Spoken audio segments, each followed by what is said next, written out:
down. Is it on live right now? It'll be live on some things, but now we got to click to go live on this thing. Well, in the meantime, you just copy whatever producer, you're gonna copy whatever he puts as the show notes, okay? Copy. Then show Jared the list of who you're sending. We'll look at the list after. It'll be too long for me to figure out. All right, so we should be live right now, everyone. Stop on eating this up. Oh, we're live. Anyways, Hi guys. welcome to Political Head Trauma, or Head Trauma podcast. Sound just like this. We have two guests in the show today that they're not going to be on screen unless they misbehave, and then the show will be about them. But anyways, All about them. yes, little bit of stuff to talk about. We're gonna kick it off with the Republican Party just had a state convention, and Holly's gonna kind of go through that.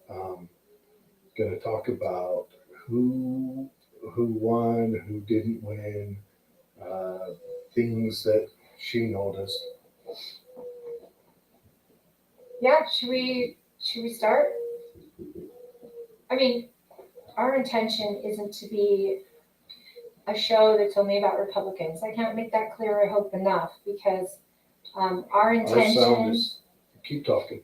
Our intentions as partners is that we just want to educate people, and we know that the Democrat Party has gone through their process and has chosen their candidates, and going on to the general, we will be inviting all of them, all the candidates, whatever party they're in.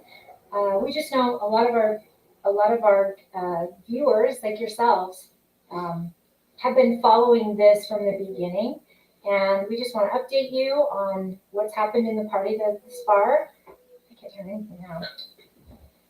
Is my mic on? Well, the words are showing up. Thank you. So we just want to update you on everything that's been going on and get that out of the way. And today, we are hoping that many of you will be chiming in with your comments. We don't know if we're going to have a call screener today, but we welcome comments. And if you guys want to talk about something, we are kind of just, what's happening? I'm just bumping beat through stuff. Keep talking. We are kind of just rolling today with updates and what's happening in this country, what's happening in Tooele County, and then just letting you know, especially what's happening in the state. So I would like to first say that Tooele County delegates are absolutely amazing people. I have sat through so many candidate meetings, and I am so proud of the turnout, both with our county delegates and with our state delegates, and the work that they have done and put in. And so not only that, but many of you have seen, I'm sure, the news talk about the governor and his treatment by some of the delegates at convention. And I just want to say, I do not support booing at all. I think that it gives the opposite message, and I think that it doesn't look good for the people who do it. I understand it. Trust me, I understand it. People are upset. They are fed up with our government, and there's a process. And that's what I think we all need to remember, especially Republicans, that we're all on the same team. And we currently have the governor representing the state of Utah, and we want very badly for him to follow the things that we want and the issues we want. It's the absolute opposite thing when you boo him, you mistreat him.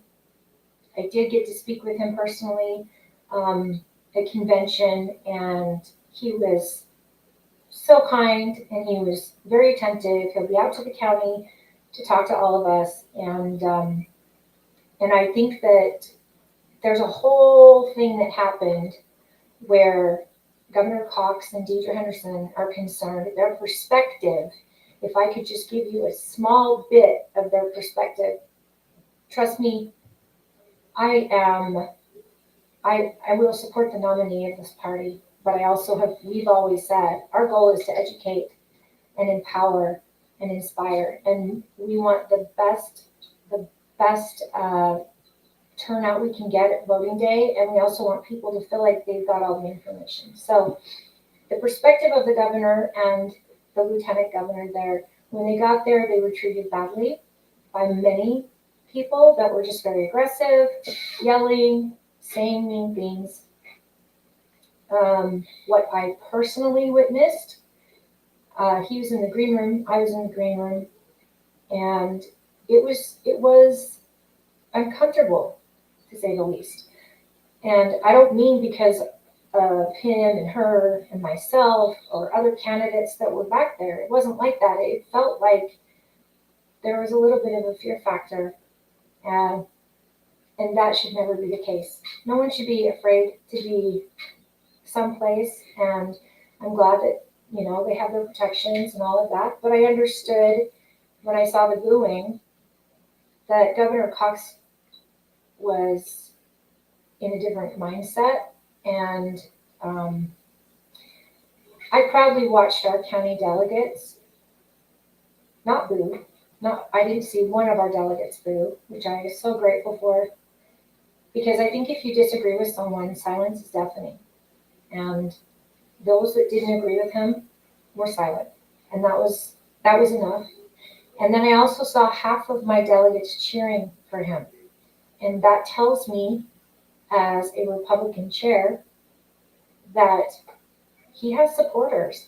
And again, I don't want to alienate his supporters. We're on the same team.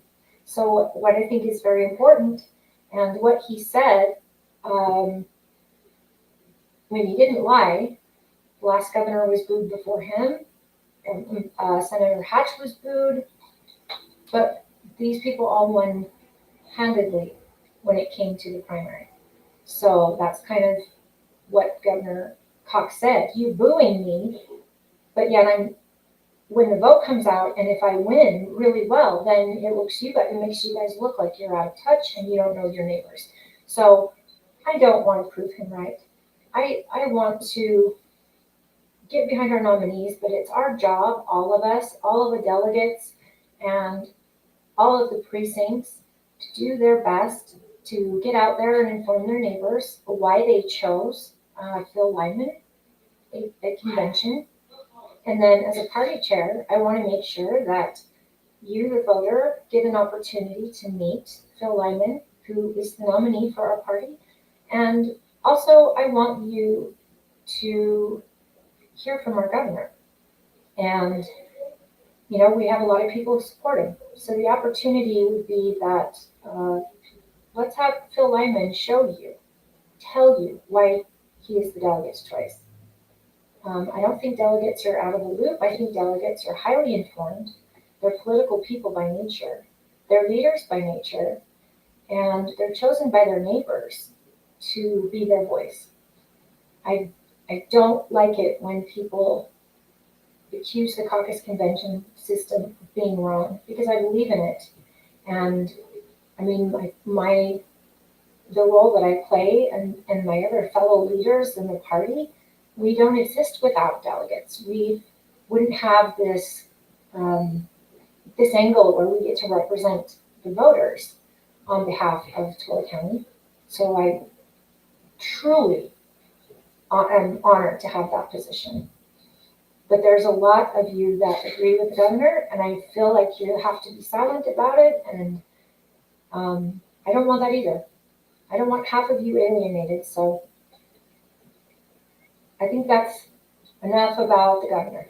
I will be releasing a statement when the state party has decided, to release theirs. I will definitely release mine. So on that note, the governor did leave in a hurry. The lieutenant governor says that she was treated badly, and that mean words were said to her in front of her little young guests and that it was really bad. I'm not going to tell anybody that what she experienced wasn't real, because I can only imagine, because I could just see from where I sat, they weren't getting the best treatment.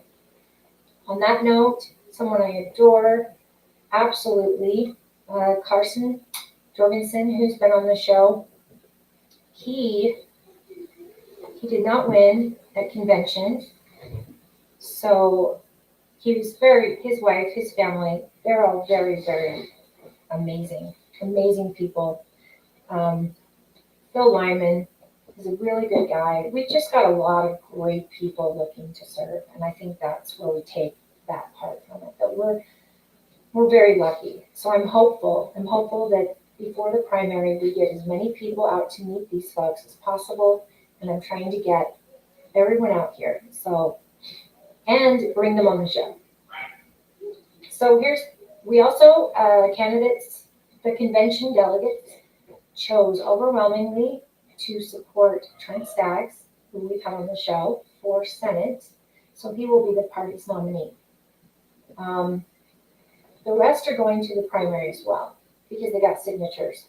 So for U.S. Senate, Trent Staggs won by 69.7%. John Curtis got 30%. And then Jason Walton and Brad Wilson got signatures. They'll be also, so you'll have 4 people to vote for in the primary for Senate. Donald Trump endorsed Trent Staggs the morning of convention, which was exciting because he had kind of stayed out of that race. And I know that his endorsements take a lot of time and energy and thought, especially in a senatorial race. So that was really, I know Trent Staggs was very excited about that. And a lot of Trump supporters are excited to hear that.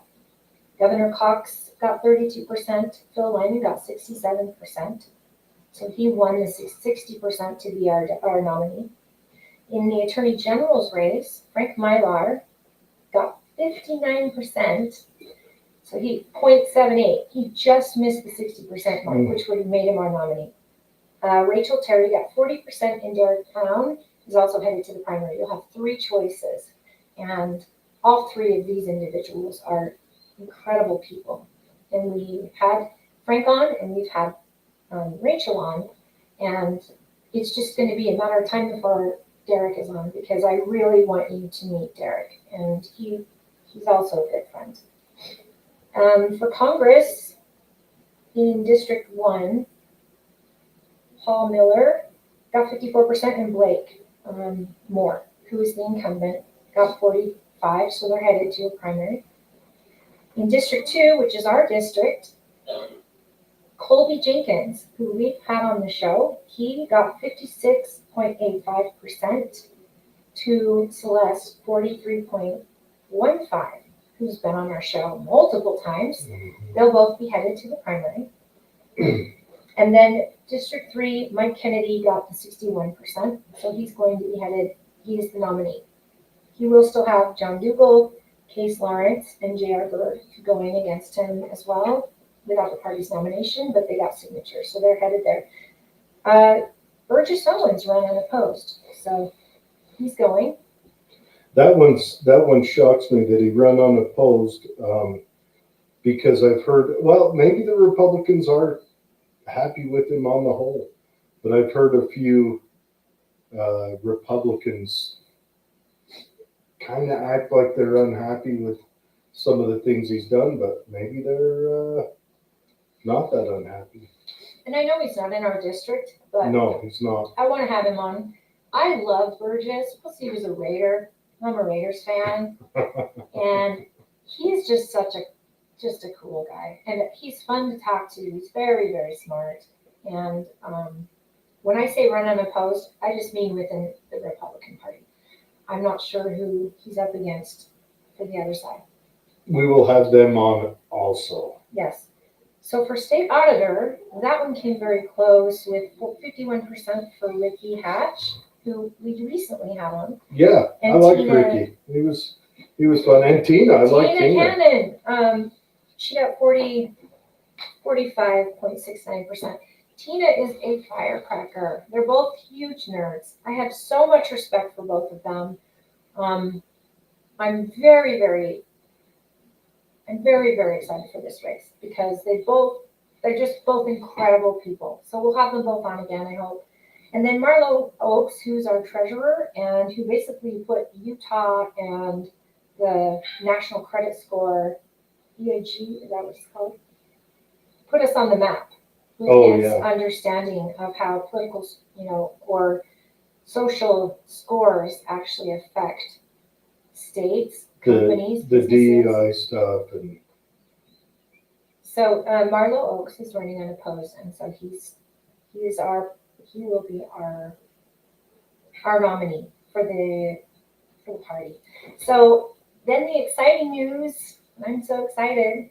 I was chosen by the state delegates to represent District 2 as a national delegate in Milwaukee in July, and I am a Trump delegate, and I'm very excited and humbled, honestly, because there's such great people who ran for that seat. And Celeste Malloy was also voted in to cover District 2, which is pretty cool because as a congresswoman, it makes sense. And so I'm even more humbled to have won. And so I'd like to thank all of you state delegates who may be watching for choosing me if you did. And if you didn't, I hope that I can be a good steward and still represent all of you in a very honorable way. But it was so exciting to get that win. For school board, which is a really highly intense race between Monica Wilbur and Matt Hymas are both going to be running, going to a primary. The vote, I don't have those numbers in front of me, so I'm sorry. I just know they both neither got to 60, but Camille was voted, but she would get enough to go to a three-way. she didn't meet the pass. And Camille, thank you for running. Thank you for the work you did and for the love you have for kids and for education. This was a heated race. I hope that we get both on here again. And I really would like to have an event, and I'm working on it, finding a venue where we can do a town hall, maybe a debate with the two. Just depends on what the campaigns say. But I think that this is heated because it's important. This is very local based. It's our district. And the way our kids are being educated and the standards that come from the school board, the state school board, are very important. And so I like solution-minded type candidates who can offer solutions instead of problems. So I'm hoping that we can get the best solutions out of each camp that will empower us as parents and voters. So that's what I'm looking forward to, is really just finding out, the best we can as far as solutions go.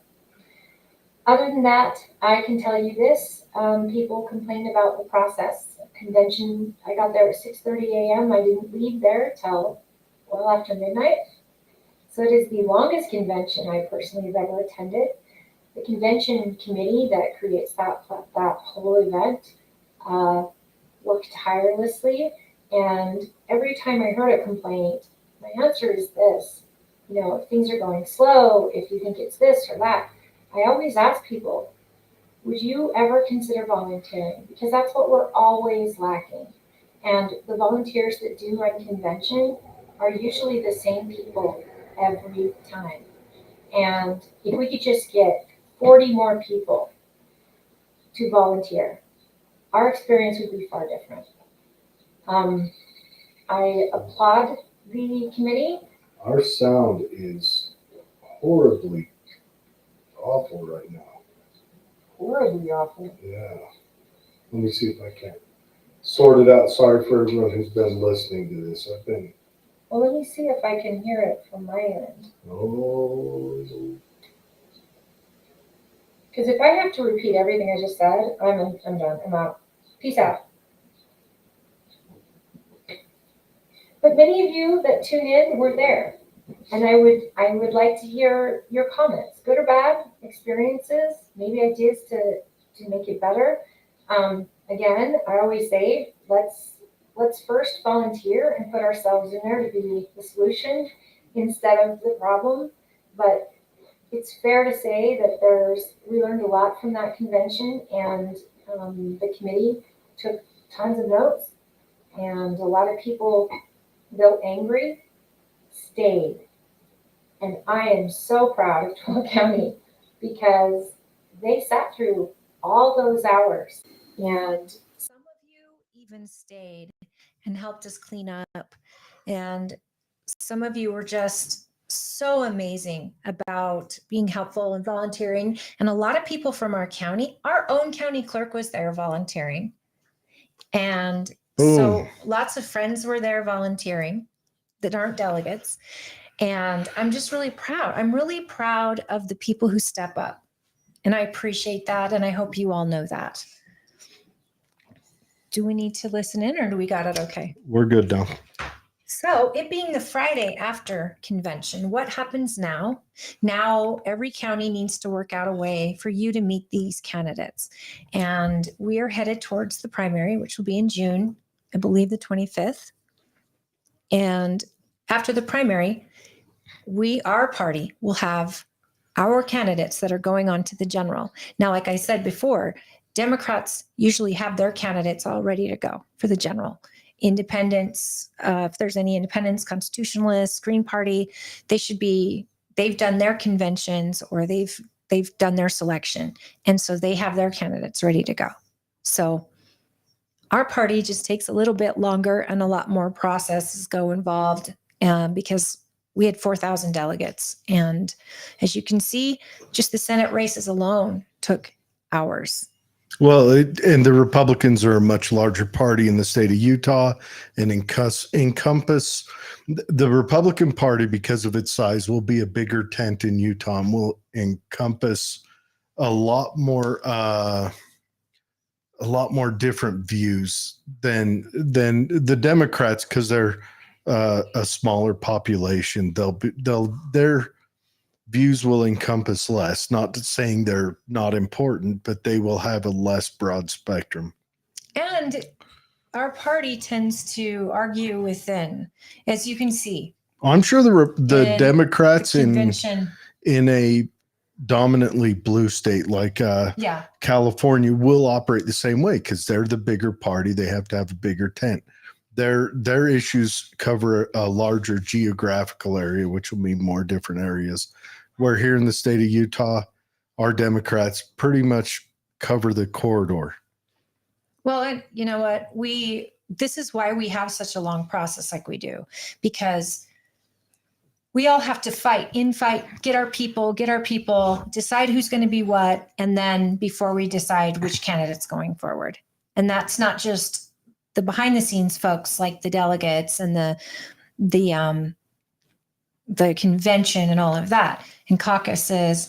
I mean, it takes a while, but once we get our candidates, hopefully we will be in lockstep and we will be supporting whoever that candidate may be, because again, it does matter. Whereas Democrats usually have a smaller pool here in the state, and I don't know the infighting Democrats have. I'm sure every party does, because we're free thinkers and we argue points. Issues matter to us. Different issues matter to different people. So I think that it's such a good thing. I have to congratulate Carolyn Phippen for a great campaign. Well, and that she ran the TikTok that got information out all the time. Oh, yeah. I thought that was excellent. And she is a superb human, and she is a genuine human, and I absolutely adore her. And I think that just her running kept a lot of issues in play that were important to me, were important to many of you. And she kept those up front and center. And I think that anytime that you have a few people in the race, it just makes whoever wins all the more better, because they're getting far more information. They have to answer to these different things.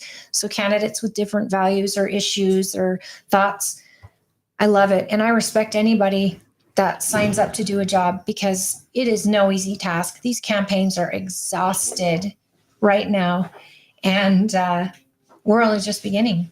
Heading to the primary, it's going to be in super mode. So I hope that we can get all of you out, and I'm very hopeful that when we do have these events for our nominees, and when we have these events for those people that are still in like a two-way race, I hope that you guys will consider coming out and supporting the party and supporting these candidates and getting to know them, getting to know all of them.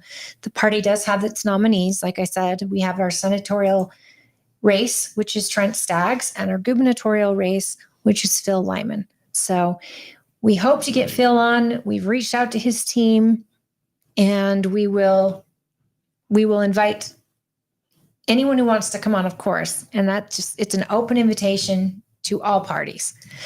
So yeah, for you outside of the Republican Party, we apologize, but look for emails showing up in your inbox. I've got a whole list, and I've got to find contact information for everyone. We're going to try to get everybody on. I personally am excited to talk to Libertarian and Constitutional Party people, and to hear what the Democrats have to say. I know in the past I've said some less than flattering things about Democrats because, and that's nothing against you. It's my personal proclivity. I think government is incompetence on parade at best, and just committing the worst things that you can imagine at worst. And it seems to me that the Democrats want to put more power in government. But then again, the Republicans say they don't, but they tend to do it anyway. Well, with you already see the blurred lines. They've been blurred for a long time. They've always been blurred. But I just mean a lot of people haven't been so wide awake to the blur. And I think what they're seeing is like, wait a minute, you're supposed to represent our values, our platform. And I'm talking mostly on a national scale, because when you get to DC, sometimes it's hard to tell who's who or what's what based on the way they vote or based on the hills they prepare to die on. So I'm being brutal when I say if our guy gets elected into the presidency, which, full disclosure, I am all in for Donald Trump winning, because I think we need it to improve the future of our nation over the next 4 years. But if our guy gets in, hyper aware. I will be hyper aware of how Republicans behave after we get a Republican senator or president. And then if we are able somehow to take the House and Senate, and we just waste the opportunity to get good policy in place and not executive orders. I want good policy. I want to see which Republicans are ready to back that good policy. I'm not saying they need to all think Trump is a god, because he's not. He's a man. I am not a fangirl. Did you ever see the meme where they were calling him the God Emperor? It's No. It's a thing off of is it a Warhammer game? My son plays it. And he's like the God Emperor in the game's kind of a Christ-like figure, but the person's almost dead. So the game's brutal. But when the left came out so hard against him, a couple of internet guys made him the meme where he was the God Emperor. I guess a call out to the That's other blasphemy. Other nerdy people, but it was. But here's the thing: is I think people are trying to visualize what the next 4 years is going to look like if we have another Biden administration. I think that even people who don't support Donald Trump or didn't support him, even in the primary, even at all, I hope that they're seeing that we could do better than what's happening right now. And the media is another arm of the government, whether we admit it or not. The persecution of Donald Trump right now, I wouldn't call it an arm of the government. I would call it an arm of the Democrat Party. Fair. But right now, I mean, we're seeing that Trump is being persecuted and prosecuted. And in what United States government is that okay? Because every other country that's had something like this, where the competitor is trying to lock up their opponents, those countries are lost, or communist or socialist. And I think right there, as Americans, we have to stand up against that. Even you guys, it's maybe not, it's your guy this time. Maybe it's not your guy getting prosecuted right now, but it's setting a precedent that is so un-American, and it could be your guy next time. So standing up against this is highly important. And that's why I think we find people who are never Trumpers willing to say, okay, I'm going to vote for him because this is wrong. And what's happening to him is wrong. And I can barely afford groceries, and I'm losing money over here and over here and over here. And we need to put a stop. We've got to shut the border down. We've got to get more control over our energy, and we need to be independent. We've got to make sure that tax cuts aren't just expired. Those tax cuts aren't just for the rich, folks. They were for many, many businesses. And I know for a fact that my own husband's company didn't take this tax cut and just run. They used that tax cut to get higher wages for their employees, to hire more employees, to get more product. And they reinvested it into the company. And I think that people forget that when they call the rich tax cuts, what they're talking about is your employers. And they bonused their employees. And I know Budweiser did it. Many vehicle companies did it, manufacturers and sales. I mean, a lot of businesses use those tax cuts to get better employees as well, to get bonuses for the employees they have. You don't all have to agree with me. Again, we never agree usually. We disagree all the time. But that's what this is about. We are community. We want your involvement. We want your thoughts. And shoot us a comment if you're watching, because that helps us know, give us a follow if you don't mind. And then if you have somebody you want to see or have on the show, let us know who, because we are an open invitation to folks. And again, we just want to educate people and let them know what's going on politically. And politics affects every genre of our lives now. I mean, it is in everything. So let's empower each other, and let's make sure that if we want to preserve our American way of life, that we all have skin in the game, and all of us work towards doing that, regardless of party. So on that note, do you want to? I have a few questions. This is one that I just want to know from your standing, because Governor Cox is extremely unpopular with the Make America Great conservative wing of the Republicans here in Utah. Well, he wasn't very supportive of the president when he is in his first campaign, if you can recall, which got a lot of people upset. And do you think that's why Governor Cox receives little to no support?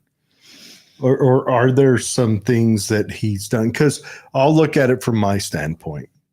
Governor Cox signed constitutional carry into law. Oh, right out of the gate. I 100% support that. But I have heard that he did receive a little bit of, not force, but the legislature pretty much told him, this is a deal for us to continue to work with you. But I've just heard that. I don't know for sure. Well, again, Governor Cox doesn't make laws. So no, the legislators made this law. But he had to sign it in to get it across. And I believe that he fully wanted to give us carry. So he was in support of that. Oh yeah. That would be a question I'd like to ask him, because there are those basic fundamental things that I think are important. Like for me, the Bill of Rights are the fundamentals. So for me to support a politician, they have to have those Bill of Rights in their base policies, the freedom of speech and protest and worship. I'm an atheist that thinks you must allow that freedom to worship. Sure. The freedom to self-defense and self-determination on your well-being of life. Life, liberty, and pursuit Yeah. of happiness. Your freedom not to have soldiers stay in your house. Okay. But your right to property, your right to be secure in your property. Right. And no illegal search and Yes, seizure. you're Yeah, basically right. the Constitution. You know, well, just that Bill of Rights, they're kind of the basis. And, you know, I don't want to bomb on Celeste, but when I got so angry at Celeste the other week, not angry, I think disappointed, brokenhearted. You were brokenhearted. It was like that moment where on The Godfather, where he says, "You broke my heart." You know, that's where I was, because that renewing of the FISA was a breach of that Fourth Amendment. You know, the utter ability to feel secure in your own home and talking on your own phone and all that. Granted, I know you have none of that, but at least where does this go with the pretend. governor question? But with Governor Cox, is it just simply that he wasn't in the greatest support of Trump that he is hated? No, I don't think so. Okay, so there are other things. What are some of those Oh. other things? Well, I think that people, you know, the things people are mad at him for, some of it is kind of got to be considered in context. They got irritated by him using pronouns. But when I think of that in the context of how he did it, and, you know, he was talking to a child. It wasn't he on pronouns. like a Zoom call with Yes, and elementary school? Talking to a child who gave him her pronouns, and he returned the favor and gave his back. And I think the media took that and just made it look like he's wishy-washy on all of this. Now, that alone is unfair. Okay. But I think that people thought that he wanted some more DEI type recognition, as well as, you know, girls and trans in sports and things like that. He was going, you know, this is the thing. You're damned if you do, and you're damned if you don't. The Democrats will appreciate what he did, but at the same time bash him about constitutional carry. He's a governor, and he either vetoes a bill or he doesn't. The legislator's putting these bills ahead of him. So he will, I'm sure, give pressure on things that he believes in. But I think the right started getting angry at stuff like DEI and letting trans kids be on sports teams. And I don't say teams, I mean trans girls playing on girls' sports teams. So I think that got people upset. We don't have a big issue with trans boys competing. No, it's weird. It's shocking. I know that. So he then... Here's Bob at 85 pounds. He wants to be a running back, and his season's over. Those policies got into place. Some of them are mad at him about the COVID regulations. Now, I do think he went overboard on that, but he was not alone. Well, and he was the lieutenant governor at the time. He was far from alone. The governor went overboard. Our county commission at the time, which are gentlemen that I all like, all went overboard on that. So the one person... The governor didn't go... the governor said it's up to every individual county, where I'm not going to tell you Didn't what to he do. try setting up a... But at the end, he started... Well, I think it was Cox then, said, we're going to override counties because there were some that were masking people and mandating schools. But we also had counties that met in Wasatch, was it? And wrote legislation to make it so the governor couldn't set mandates. Well, no, they had the freedom to do whatever they wanted. But what happened is they went those blue counties that were like, oh, we're masking No, it was kids. Republicans. I know. Listen though, Oh. Summit County, great example. Mhm. Governor, Salt Lake County, great example. Governor says, you guys decide from your counties how you best want to proceed. I'm leaving it up to you. We're not going to do state mandates. Okay, yay. Everybody wanted that. And the people of Tooele County went out to our own people and said, we don't want mandates. And they came out huge. And so immediately letting our commissioners know and the health department, hey, this isn't going to fly here. But places like Summit County, Salt Lake County, which are blue counties, said, oh, we want mandates and we want everyone to be masked and we want everyone to be vaccinated and all this stuff. And the governor started seeing that, wait a minute, they're taking people's liberties. So now we're going to step in and tell them they can't do that. Well, on the other side of that, you kind of have to let them, because it's their county, it's their government. So if that's what they want to do, it goes both ways. Well, so that was just a very odd time. I remember we had a legislature on. Who did we have on? And they said they met, a group of legislators or someone met in, I want to say in Summit or Wasatch County. They had a conference and they restricted the governor's ability to set mandates. And it was pro-Republican legislators that met, and they wrote something up. I don't know. It kind of shocked me at the time that's sad. We have to write that. I remember we did a whole show on it talking to one of the guys. I just can't remember what or when. That was Again, crazy time. But Governor Herbert said, no, we're not going to tell you from our pulpit. Well, you guys, it's local. I do remember control. the Governor Herbert trying to set up what do they call them? Essential workers, and trying to set up, what was it? Was it like work corridors or something where you could travel to and from work? I don't remember the particulars. I was at work when it happened, and they came and gave our supervisor came in and said, okay, this is what's going on, and we'll be scheduled as this because and that was we're early essential. On in COVID, right? And early on, everyone was crazy. That's my only point.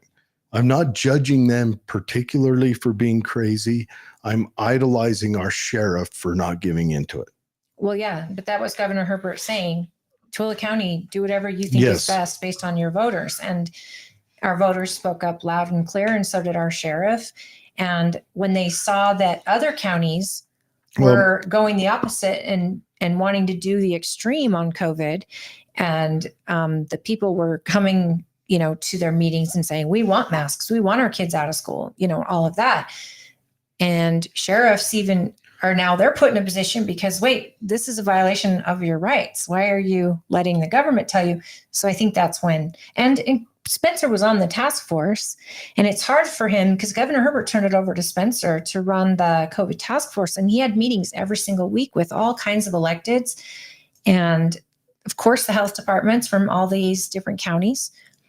So it could have been very, very good or bad, depending on what your views were at the time.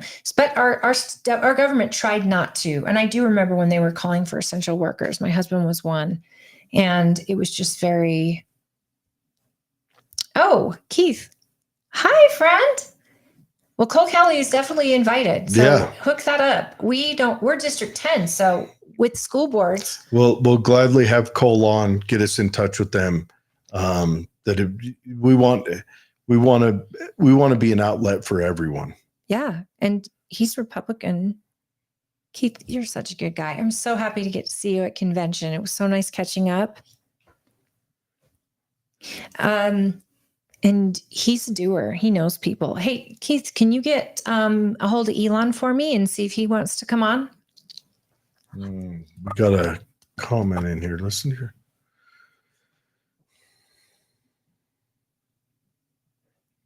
Listen to your show today. This comes from Jamie Wadman. Listen to your show today. Some of us will never forget when they were told that if companies fire us, the government has their back. Some of us haven't forgotten what the lieutenant governor and governor said about the unvaccinated.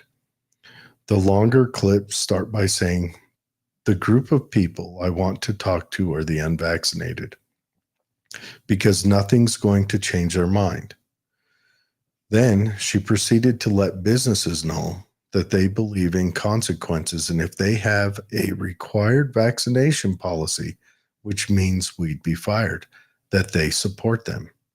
I have Democrat and liberal and moderate friends that did not get vaccinated. It's okay to disagree and acknowledge that this is not disagreeing better. No, that's a very good point.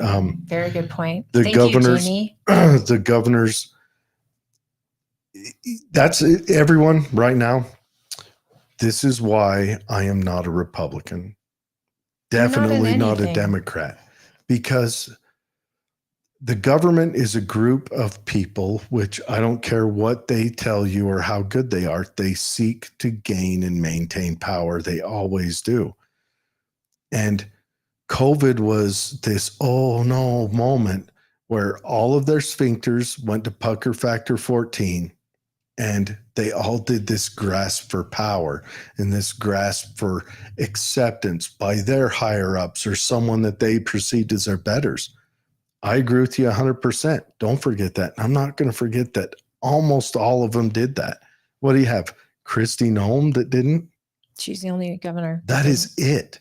And then Out of 51 states, if you include. DeSantis jumped on board. Sure, but out of shortly after. 51 states, if you include Ukraine, did anyone catch on to that? Did you even hear what I said? That include Ukraine as one of the Yeah, our 50 states? 51st state. Yes. That's our welfare state. That everyone, every governor did that. Some to greater extents. Heck, some went so far as to trying to salvage the Social Security system with it.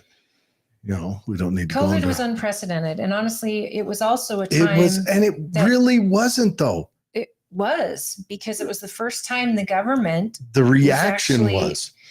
why on earth would we not protect the most vulnerable and keep our economy going? Talking to even you, in the Cuomo, past- protecting those vulnerable. even in the past with other, outbreaks of stuff, we've always protected the most vulnerable. We didn't shut our whole country down.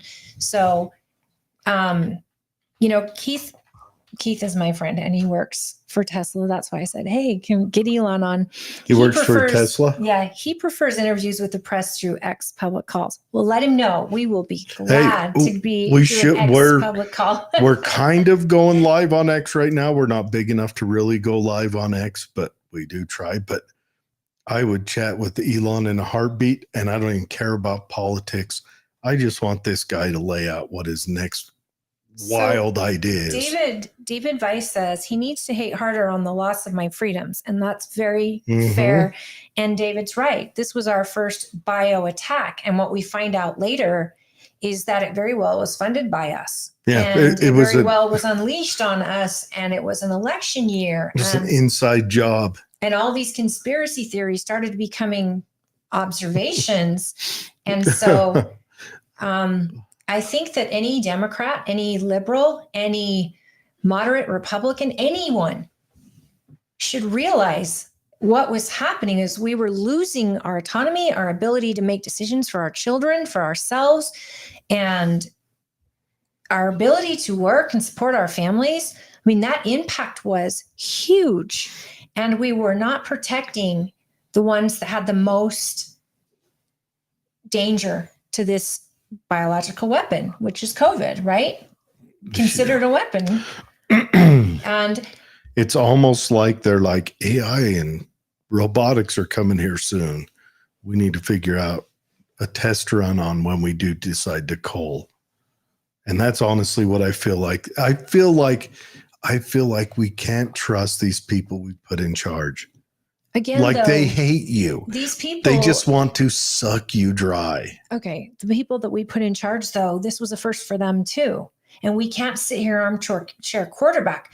But those of us that were sitting there watching our rights just get thrown, the Constitution doesn't just disappear because you get an outbreak. And then there was an attack on the unvaccinated. It became like, hey, the problem here, I know Biden said it. The unvaccinated are the problem. We should He be did not against say it them. anything like that. This is a You have to read the disease of the unvaccinated or something like that. No, you have to read what the White House puts out the next day to hear what he actually Okay. said. But Because he don't- said mumble, mumble, mumble. Stop Well, it. I'm anyway. still got a thought now. Now you're taking me off the I'm rails. sorry.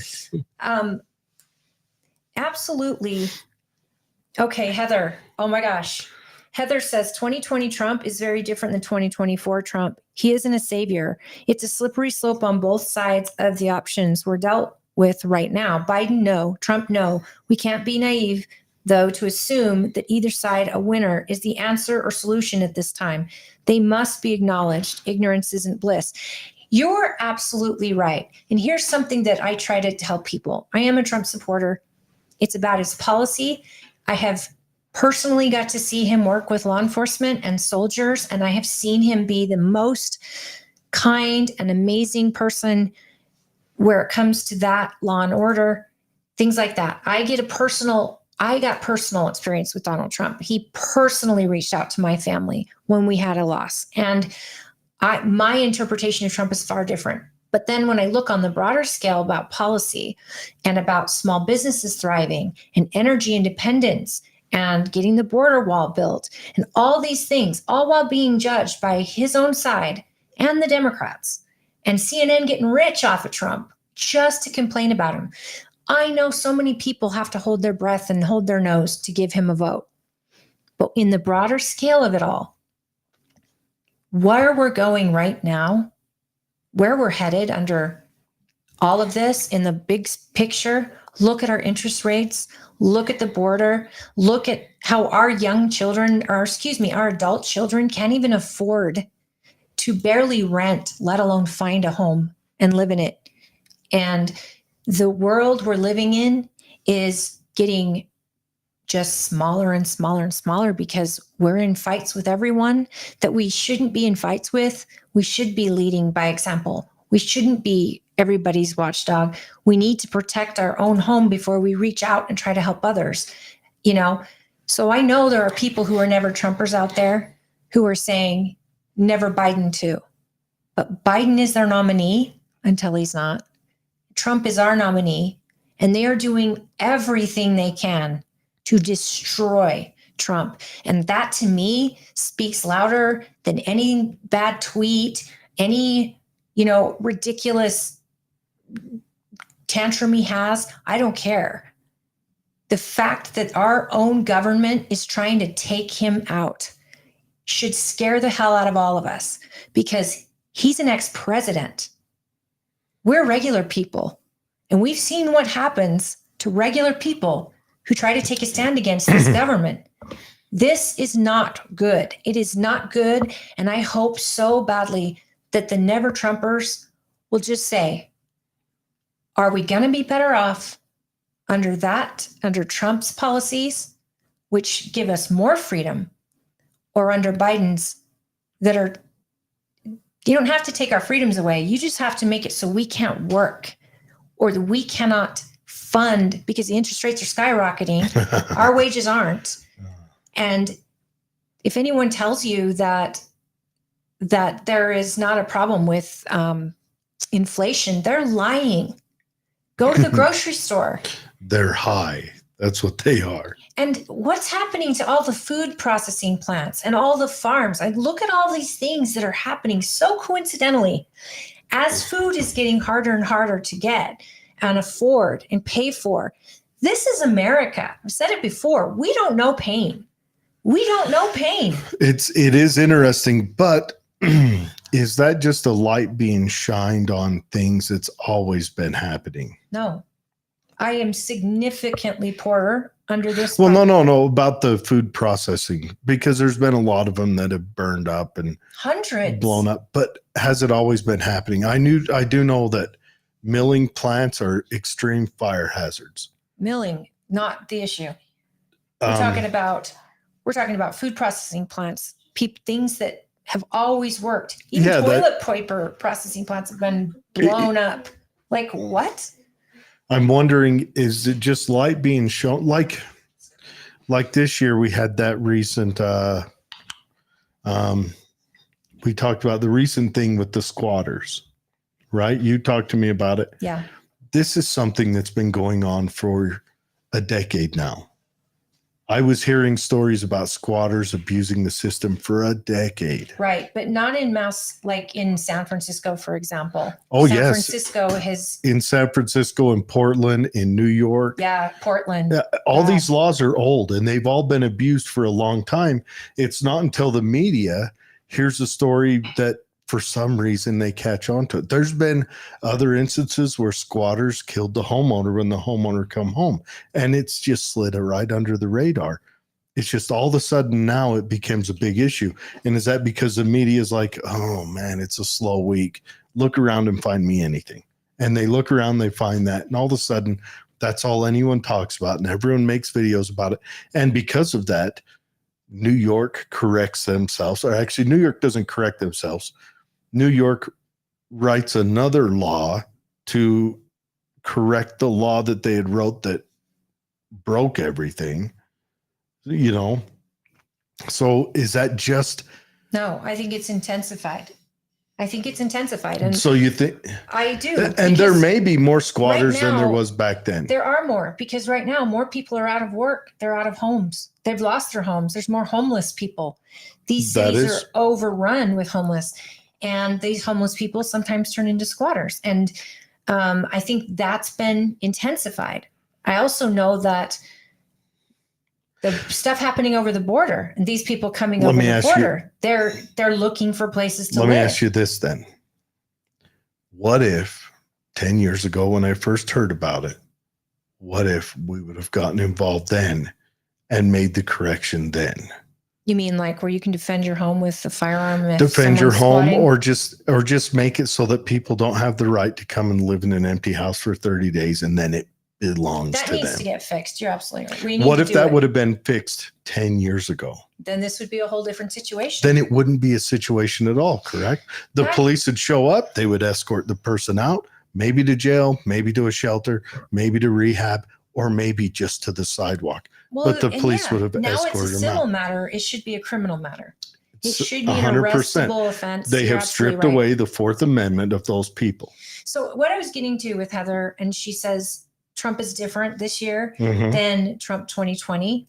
And I actually agree, because I think because the primary happened so early on, we didn't see Trump as this ridiculous bully attacking people on his own side, where it was constant debates of bullying and all messed up. It's like he's taken a step back and he's focused his energy now on the work that needs to be done and the problem with Biden and the policies coming out of Biden's administration. And then it's like we're seeing him in more of a let's get to business type light. At least I voted for him in 2016, but I did so very after I just would rather have him than Hillary. That was my final decision, because I thought he was just a big smarmy bully that was just going to wreak havoc. And then when he started keeping his promises and trying to get policy through that was really positive, and I mean, he kept more promises than any politician, president I've ever seen. And so I was like, wait a minute, wow. And in spite of his own party not supporting him. Yeah, in spite. His fight with the border, although everyone knows I'm not a border wall fan, I think the problem lies in us offering welfare to people who come across illegally, which is, I think if we shut that off to where you can come across, but you get nothing. You don't get to go to the hospital and have a baby on the dime of the people. Yeah, but we're not animals. We can't turn people away from hospitals. I'm an animal. Anyways. No, you couldn't do that. You couldn't. Sure. A sick child, or people sure. in a car accident. Bring him in. We'll fix him. And then we'll, you've just got to identify yourself. We'll put something on you so that if you ever become successful, we'll come recover it, whatever. But I think it's that because other countries don't offer that support. I mean, why aren't people stopping in Mexico? Because they get to Mexico, what do they get? Well, do they get $32,000 or $3,200 a month? You can go into a hospital in Mexico, Europe. They're not going to turn you away. Sure. If you're in need. Let's give them the exact same thing. Norma says, I hate the two-party system fighting each other. Just vote for the best qualified, no parties involved. I like it. And I want to say, hi, Mom. Thank you.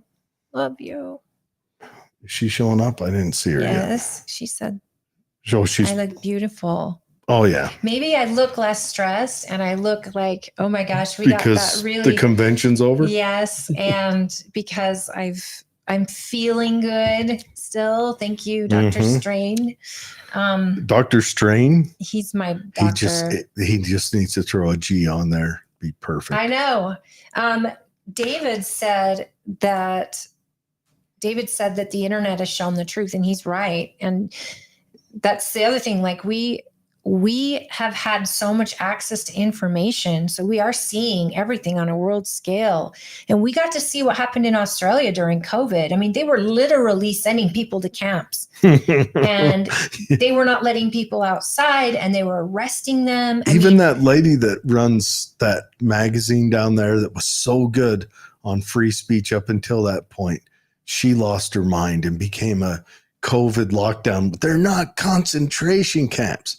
Yes, they are. 100%. You were concentrated into one place. They went leave. They went and gathered up young indigenous males and put them in walled off concertina wire areas. They put women in there too. And if they escaped, they would hunt them down. It's true. That is a concentration camp. I don't care. Now they didn't they didn't follow through with other concentration camp builders' motives from the past, but they also didn't do it for 4 years straight. So maybe it's insane. We acted insane. The country went insane when you couldn't be out paddleboarding in the middle of the ocean where it was a crime. Like literally, we lost our minds. Do you remember watching the cop chasing that surfer on the empty difficult for me to beach? Judge politicians or task force or commissioners because the world was losing their minds and we were looking for people to be reasonable and thoughtful, but we also had no idea what this virus or sickness could do. I argue they did, because did they test anybody crossing the southern border illegally? Absolutely not. Which should tell you all you need to know about that I virus. argue they did know. I think they were just trying to see how many rights they could take away under the guise of a really bad cold.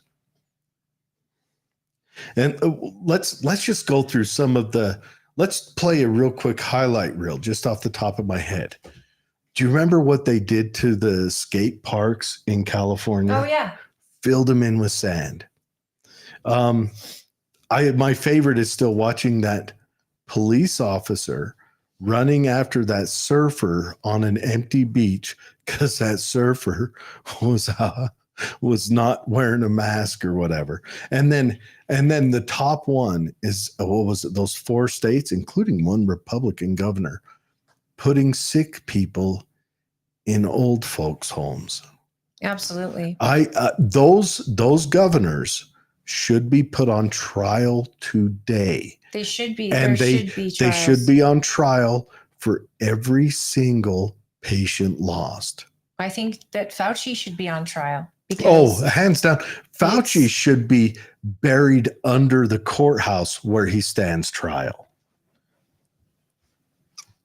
Then let's also remember during this crazy time where we're all scared, we don't know what's going on, we're told we can't go to a beach and we can't go outside and be open and walk our dog in the daytime in the sun. Meanwhile, it's okay to riot in these enormous cities in 100,000 people in one place. That was your protest, was a part of your free speech. But going to a beach without a mask was an absolute insane idea, and you should be prosecuted. And David said how many cops must have killed themselves for their dishonor. That's dark. A big question. That's dark, and it's probably a lot. You know, I know deputies in our county. Do you remember all those? Didn't have to enforce that, but a lot did. Remember all those? There was a kind of a small rash of suicides in D.C. after January 6th. like a month after. Not even And a month after. They tried blaming it on January 6th. They still do. They say that, but I wonder if that many officers died because it was only a week after. I wonder if it was Dishonor. about the cops on January 6th that saw what happened and how it was portrayed I hope, that's by their devastating. leadership. It's so devastating because, you don't know what to believe in the DC. I know cops that are DC police officers and Capitol Police. And I just keep thinking, like, how must that have been defending the Capitol, which is your job, defending, what could potentially happen, but also being drug into a narrative. Well, how about the cops that just opened the doors and let the people in because they didn't have trouble out? Like if they were on the other side of the building, they just opened the doors and let people in because they didn't have a riot outside their doors. I know they had a couple of little old grandmas out there. Many law enforcement officers, not all, but many support Donald Trump because he was the first president to have their back. He was the first president in 8 years. Yeah, I wouldn't say he's the first president to have their back. He's I'm saying the first president to have their back again. Obama, I've never seen anything like this. I've never had to see a president get involved in all these different social issues that Obama got involved in, with Trayvon Martin, and with everything. And the brown kid down in Missouri. The hands up, don't shoot. All of that, a president getting involved so much so that he's almost like, hey, people are going to riot, No. A president shouldn't get involved, especially if it's anti-police, because no one hates a bad cop. Don't make it personal. Than a good cop. Nobody. And good cops, they will never back a bad cop. That's the last thing they want. Just like no doctor likes a bad doctor. No teacher likes a bad teacher. The downside is when you start running out, like when you do the, ACAB and shutting down law enforcement, all you're left with is bad cops because the good cops are like, I'm going to go do something else. I'm going to go be a construction worker. I'm going to go, do something else. And they're finding that out in big cities right now. You're seeing a lot of, what was that latest one where that young man was killed and they found out that there were 4 police officers and 2 of them 5 years ago wouldn't have been able to get into post because of their records. And none of them had over 3 years in service. I don't know. It was insane. I've got to look it up. But anyways, we go on. I personally, I think that, I don't know. I don't like to drift into my mind into why COVID was this goofy, like, conspiracist test on the general populace. But what else can I think? What else can I think when the very people who told you have to stay home didn't? Like, you'd think that if they believed that Pelosi wouldn't have went and got her hair cut when she wouldn't let anyone have approved the rioting. Well, yeah, but Nancy, none of them stood up and said, "Hey, no rioting." Nancy Pelosi had that what do you call a barbershop for girls? A salon. Had the salon open. Barbershop for girls. Had the salon open so that she could go there and get her hair did. She wasn't the only one. She forced them to shut down. We talked about and then made them open so she could go in there. And then you've got Newsom, Pelosi's nephew, the lizard. That's just California. Well, what about what's her name? The one that. Well, I have to have my nails done and I have to have my hair done because my appearance matters. And yet, wait a minute. Some of us believe our appearance matters too. Have you heard of Mayor Henyard? Have you heard anything about her? No. Tiffany Henyard? But I do need to excuse one of our guests. Yes, we got a youths boiling over in here. It looks like you can go ahead and walk on out. It's okay. You too, Mr. Producer. Anyways, and then you've got so this Tiffany Henyard. She calls herself the super mayor. She is the mayor of some town. It's like suburbs of Illinois. Oh, I love Illinois. Nothing ever happens in Illinois. Never. Let me pull her up. This has been my. What's that? Take us off screen. Show the screen. Well, let me pull it up first. Okay. They don't need to see me. Okay, Dalton Mayer, and she is. Oh, this lady is phenomenal. So, go watch Nate the Lawyer or Actual Justice Warrior or Black Conservative Perspective.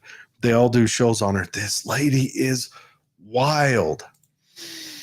And what part of she's from Chicago? Yes, she's from Chicago, but she's not the mayor of Chicago, is she? no, she's like in a suburb of Chicago. Okay, It's the Dalton Township, and she's also the supervisor for another township down there, like a neighboring one. But Okay, I'm gonna tell me why.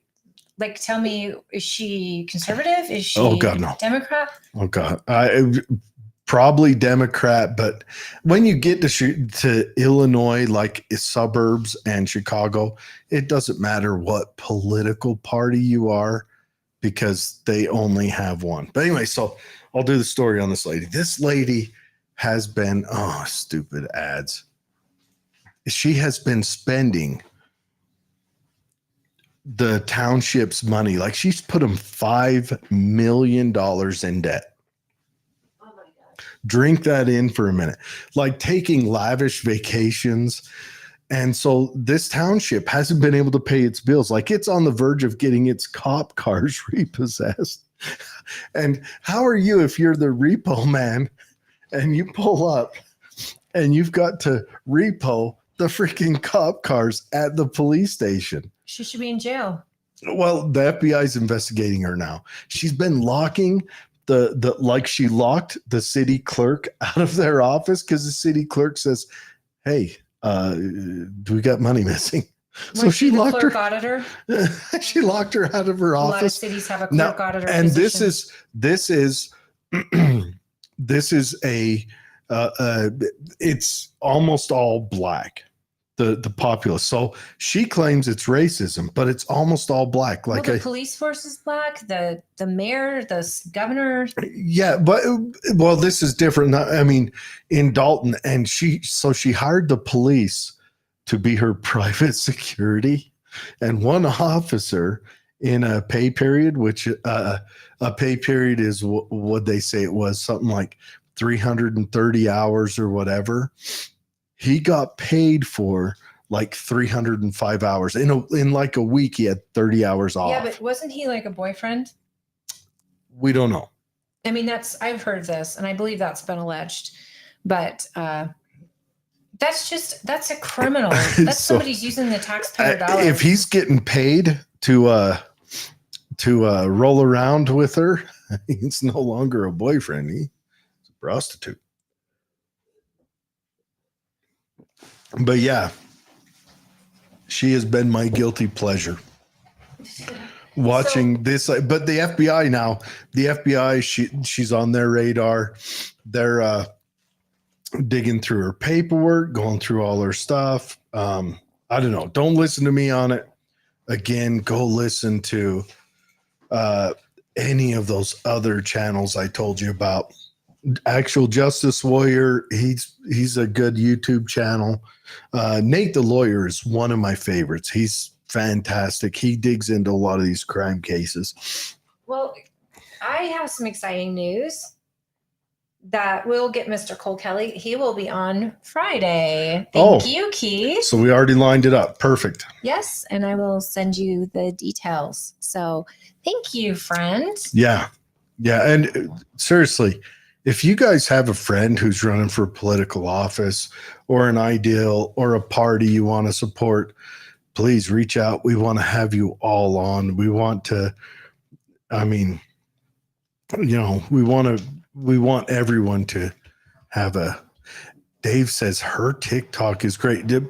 Tiffany Henyard, she does have a TikTok. I haven't watched it, but I mean, she showed up to one of their city council meetings dressed like a gangster out of like a 90s drug dealer film.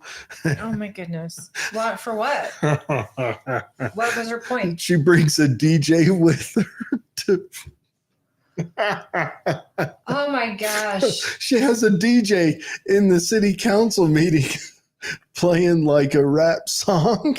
Why on earth? Why on earth are people That's- tolerating this? And it's like the words of it are give me what you, or pay me what you owe me. Okay. I'm glad you're enjoying yourself. It's But you're 1 fantastic. pint in, so That's all I get to drink tonight. Not even a pint, only a half a pint. This is a rather strong homebrew. folks, I'm telling you, this is insanity. We're We're tolerating this. We're in the best timeline. They turned on CERN. Boom. Trump becomes president. Mind blown. And now it's going off the rails. They never told us. The Mayan calendar said it was the end of days in December 21st, 2012. But they never told us how long the end would take. Maybe that's what it is. Yeah, that sounds about logical. But here's another thing. We should get on with local news, but I was listening to James Lindsay on Benjamin Boyce's podcast the other night, and James Lindsay sent my mind spinning. He talked about how he thinks this DEI and this new cultural revolution, because he thinks the internet is going to completely, for lack of a better term, democratize the world, where you seek out the best ideas and you actually, like monopolies will be unmaintainable. And he thinks that DEI and CRT is a push from above, because you often wonder why these ultra rich guys are supporting these communists that are seek to overthrow them. But it's because they know that when they do that, it'll throw us back into a modern day feudalism. And that's kind of, and it got my mind spinning. I spent half the night sitting up thinking that scenario through. You know what I mean? Yeah. She's busy to absorb my get it. my thoughts of that. But James Lindsay, he blew my mind the other night. I was just like, oh, it was so hard that I kind of got up out of bed and had to do some writing. Yes, I know how to write. It's 3:14. I do it with crayon. And Dave just mentioned Bitcoin. So we're an hour and 14 minutes. Where you been, Dave? Bitcoin will win. It's beyond. I think we need to separate ourselves from that, but it's beyond that also. Guys, we have to Didn't say that enough happen? is enough. We've got to stand up. That's the number one thing. I hope people in Illinois will stand up. I hope people in California will stand up, because we're watching a clown world play out in real time. And I can't think that even Democrats are okay with some of this. And we're on the eve of World War III. Hey, Dave, didn't the halvening just happen? And what is Bitcoin at today because of the halvening? I need to look that up. Why don't you just have Dave tell you? Bitcoin price right now. Oh, it's at 62. It looks like it went down just a little bit. $62,781 is one Bitcoin. That's heavy. But yeah, back to let's see what Dave says. Yep, the halvening just happened, which means the price of Bitcoin just went up. And boy, if you're jumping into your first time mining Bitcoin, you're in for a hard job now. Well, are they about to run out of them? Aren't there just so many left? No. Well, yes, but they had a halvening, which means Dave should be on here explaining this. But happening is it means it makes it. Correct me if I'm wrong, Dave. Correct me when I'm wrong, Dave. It means that once a happening happens and it's a scheduled event, it becomes suddenly harder to mine Bitcoin and it adjusts how much the miners get paid. And when it becomes harder, it takes more computer to do it. This is compelling show. Compelling and rich. I wish I had Bitcoin, But no, because I don't. It's a I big really thing. don't Like care. in the beginning, when you were mining Bitcoin, you could do it with just a junky computer. But nowadays, you've got to have a computer that means something to mine Bitcoin. Yeah. Like you've got to have a beast. Or a few of them.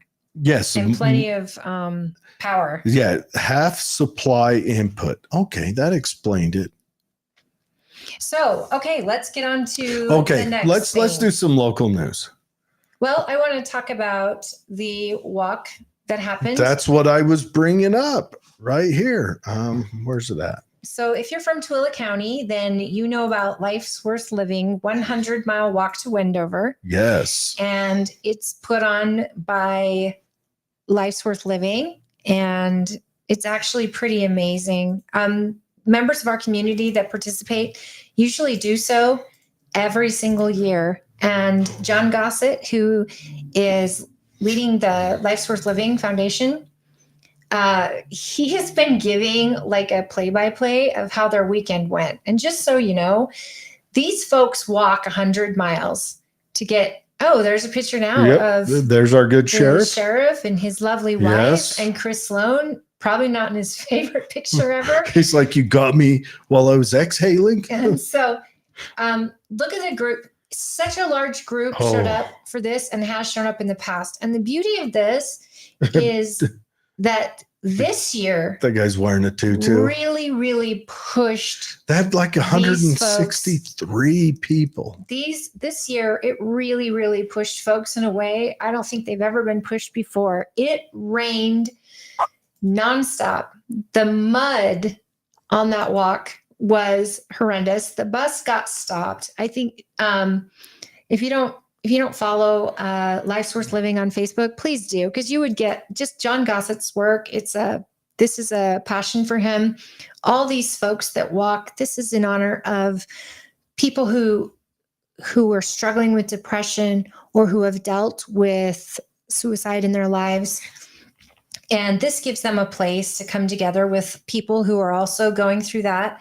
And it's just like, it's such a cool thing. But to do it in pouring, freezing rain all the way to Wendover. And John Gossett tells a little bit about how he was ready to give up because the bus gets stuck. He doesn't know if they're going to get it out. It was so muddy.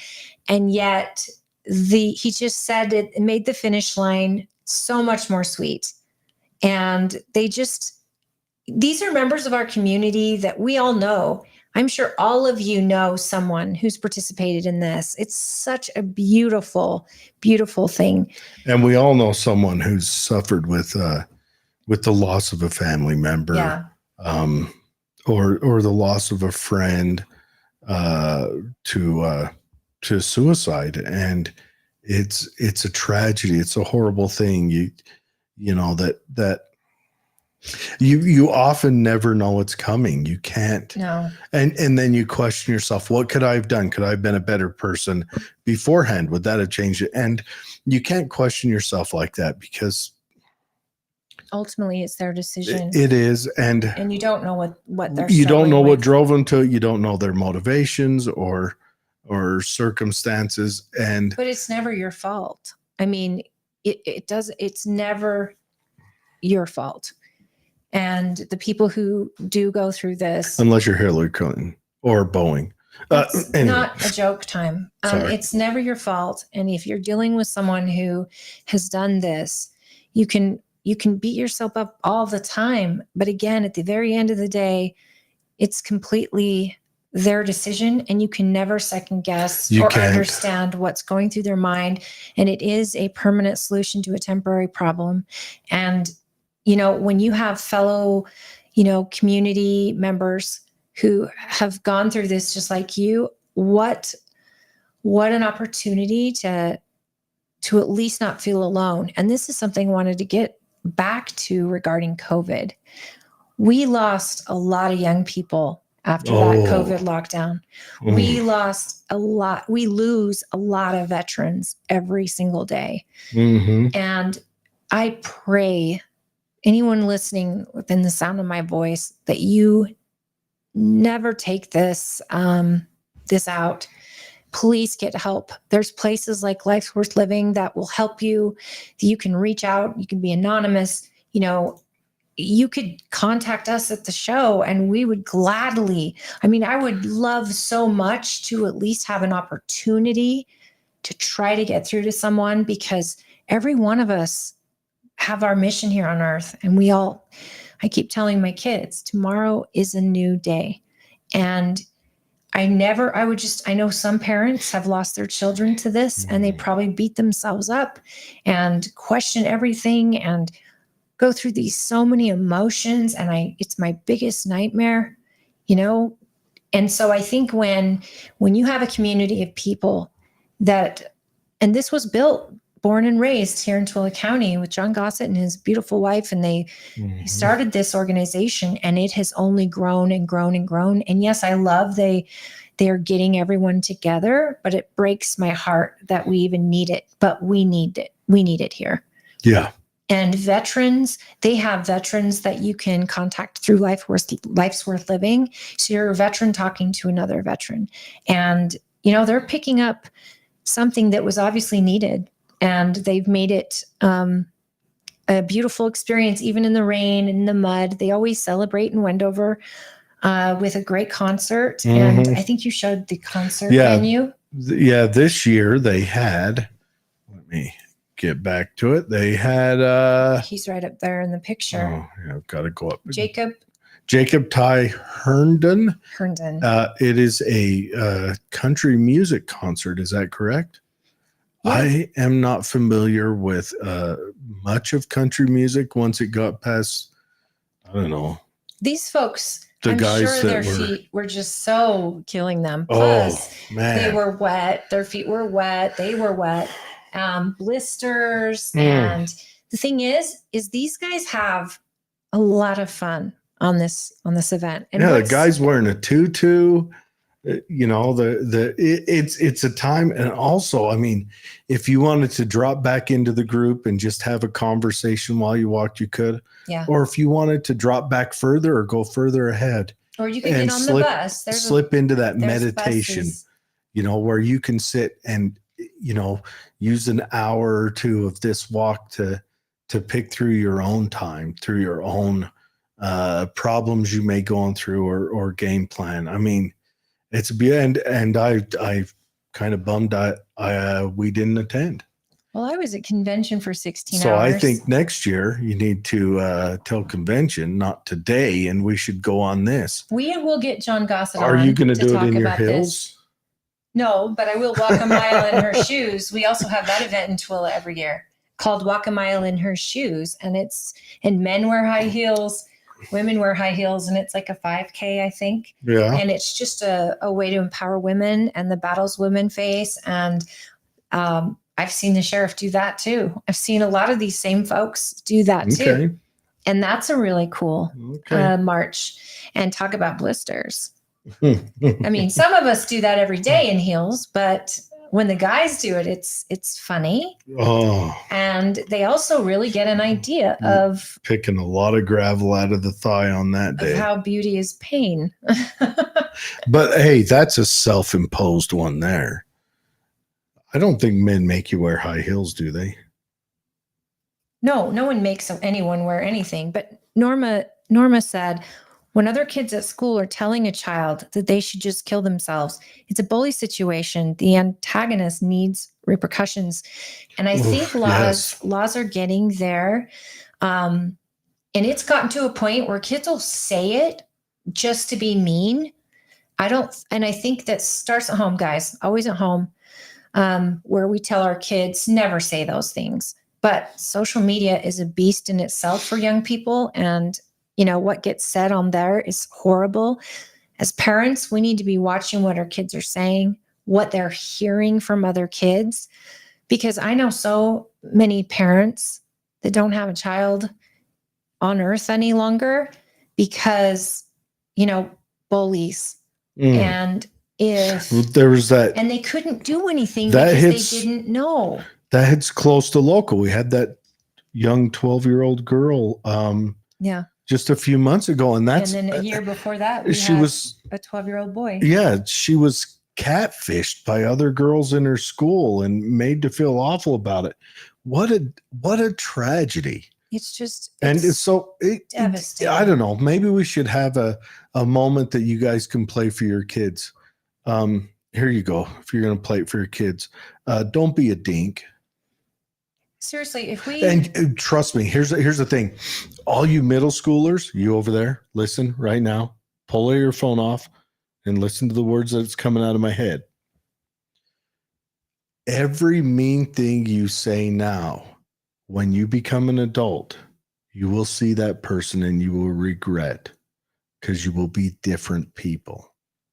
Yeah, you'll be. I'll tell you right now, if I could go back in time, I would start almost over, and I would be outgoing in elementary, junior high, middle school, whatever, high school, be outgoing and friendly. And kind, yeah. Because right now, I run into people I went to elementary school with all the time. And I wish that none of my encounters are bad, but what would it be if I was everybody's best friend? Yeah. What would my world today look like if I was that outgoing, super friendly, honest, not fake friendly, honest, upfront, genuine, friendly person? Well, look at it this way. After COVID and the isolation these kids suffered, and now, they're in the most awkward stage of their life, junior high. And so it's such a hard time for kids anyway. But for kids to be allies to each other, we get this because we're adults and our brains are formed and we understand regret. Kids their age in junior high, they live for the day. It's a day-to-day basis, and they're constantly worried about what people think of them, if they're talking about them. Now they've been isolated, and they're thrown back, and you've got social media, and the numbers are going up of young people, and they're getting younger and younger. And if you could just have that, every parent wishes they could have that one conversation before any decision is made, where they can plead with that child to see past the now and see into the future and know you're loved and know that everything's going to be okay, because we don't get those moments with people who do this. And it's so painful. The nightmare. The ripple effect goes so far beyond just your little family too. These young kids, this young lady this year and the young man last year, I know the young man's mom, and she is a warrior. She's amazing, but that ripple, she saw how far out it went, and the effect it has on people. People that didn't even know her were so broken because of how young he was. Go to any drive-up window here in town, his name's on the window. Yeah. And Katie's son, Maston, was good friends with him. And it has affected Maston a hard way. It affected yes. I adore their family. And she is a warrior though. And she could be angry. I'm sure she's angry. I'm sure she's scared and thoughtful, but she's turned this into a teachable moment so that other parents may avoid it. And I just hope so badly that we as parents stay in tune with our children. And I hope that schools and administrations are really, really listening when a child is being told this. I think there's something to say about having kids off of social media so that their conversations, but even if a kid texts you, Your child needs to know, they need to come to you and let them know. But it's such a hard thing, bullying, because if you tell on the bully, it gets worse potentially. If you Mhm. involve the school, if you involve the parents, like we don't know what the right equation is. And do the adults know the best way to deal with it? We don't. We We don't know. haven't figured that out yet. But we're prepared to fight to the death if it means our child Yeah. survives. So there has got to be an opportunity, a place where a kid can make a phone call when they are struggling and they can just talk about it. And that's what Life Force Living's done. And Mhm. and on the app, Safe UT, there's a way that they can talk about it, but there's got to be repercussions to these bullies. And I have to say this, we have to remember these bullies are also children. So, And commonly bullied themselves, whether at home or also at school. and I would say bullies are usually raised by bullies, Mm. but I've also learned through experience that bullying You is saying sometimes that you are? I'm saying sometimes it is very sometimes what a child takes as bullying is sometimes it's all relative to Well, the child, it's- to the situation. And parents, good parents, intervene if their child is a bully and holds their child accountable and does a lot of teaching at home. But you can't blame bullying on parents all the time. Well, and you can't honestly say that everything called bullying is bullying, Right. That's because what I mean by it being everything relative. is weaponized nowadays. Everything is weaponized. Everything is a tool to be used by someone who wants to gain an edge. I don't know how to get around that. David asks, has resiliency been lost? I don't know. I don't know. I think on that note, people talk about, there are some people that refuse to fail. There are some people who will not be victims of their own life and they will always try to be victors. But we're dealing with so many young people that they're taking everything very personal. And this was us as teenagers. You remember Mean Girls were probably at your school. You knew who the bullies were at the school. And, nowadays it's such a fine line because you don't know what is going to affect a child in what way and to what extent. And if we're not talking physical bullying, we know how mean girls can be. They don't have to punch you. What? It's like Elaine Bennis said, we don't get violent. We just tease you till you have an eating disorder. It's psychological warfare. Who said that? Elaine Bennis from Seinfeld. Oh, And I never watched Seinfeld. Well, I know it's really crazy. feel Yeah, bad I didn't for watch you. Friends until about 5 years ago. Because Do you notice there's people who hate Friends and Seinfeld because they think it's this or this or this, and yet can we just shut our brains I off enjoyed Friends. be I thought it was entertained? funny. Right, it's funny. Can we just laugh? I said to someone yesterday when they referred to Blazing Saddles, and I said, you could never make that show today. I did watch Blazing But Saddles. back in the day, it was just like, we have to laugh at these things because if we don't, our country's lost. And that was in the 70s that show came out. Was Blazing Saddle in the 70s? Oh, I'm almost positive. But don't Mel wanna Brooks, I think, who wrote it, said, I'm doing it. It was in bad taste. He knew that. But he's like, we have to make fun of everyone equally. And he did. He makes fun of everyone in that show. I like when he's holding himself. 74. Yeah. It's older than me. Oh, that show is fantastic. And it's making fun of the problems in our society. And what's crazy is that when humor dies, folks. Oh, when he's holding himself hostage. Do what he say. Do what he say. Anyways, all right. Let's move on to happy. We're time for the therapy. Oh, no, I'm watching Blazing Saddles tonight. Okay, so for anybody out in the Tooele County area, or if you just want to come out, Clark's Historic Farm is having the Barnyard Babies Oh, my- event this weekend. This is Ryan's favorite. So, yeah, I'm sure Ryan's out there right now cuddling Dozer. Carson, are we on X right now? Excellent. So if you're watching on X, thank you for tuning in. Yeah. Please follow Or watching on anywhere. on But YouTube, Rumble. Follow and subscribe, guys, because this is quality. yeah, This is quality today. Quality. Anyways, so if you're out and about this weekend, or you want to take your kids somewhere, or just want to get out, head down to Grantsville.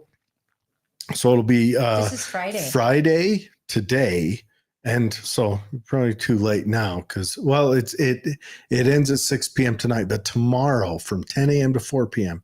head on down there. It costs $7 for 4 and older.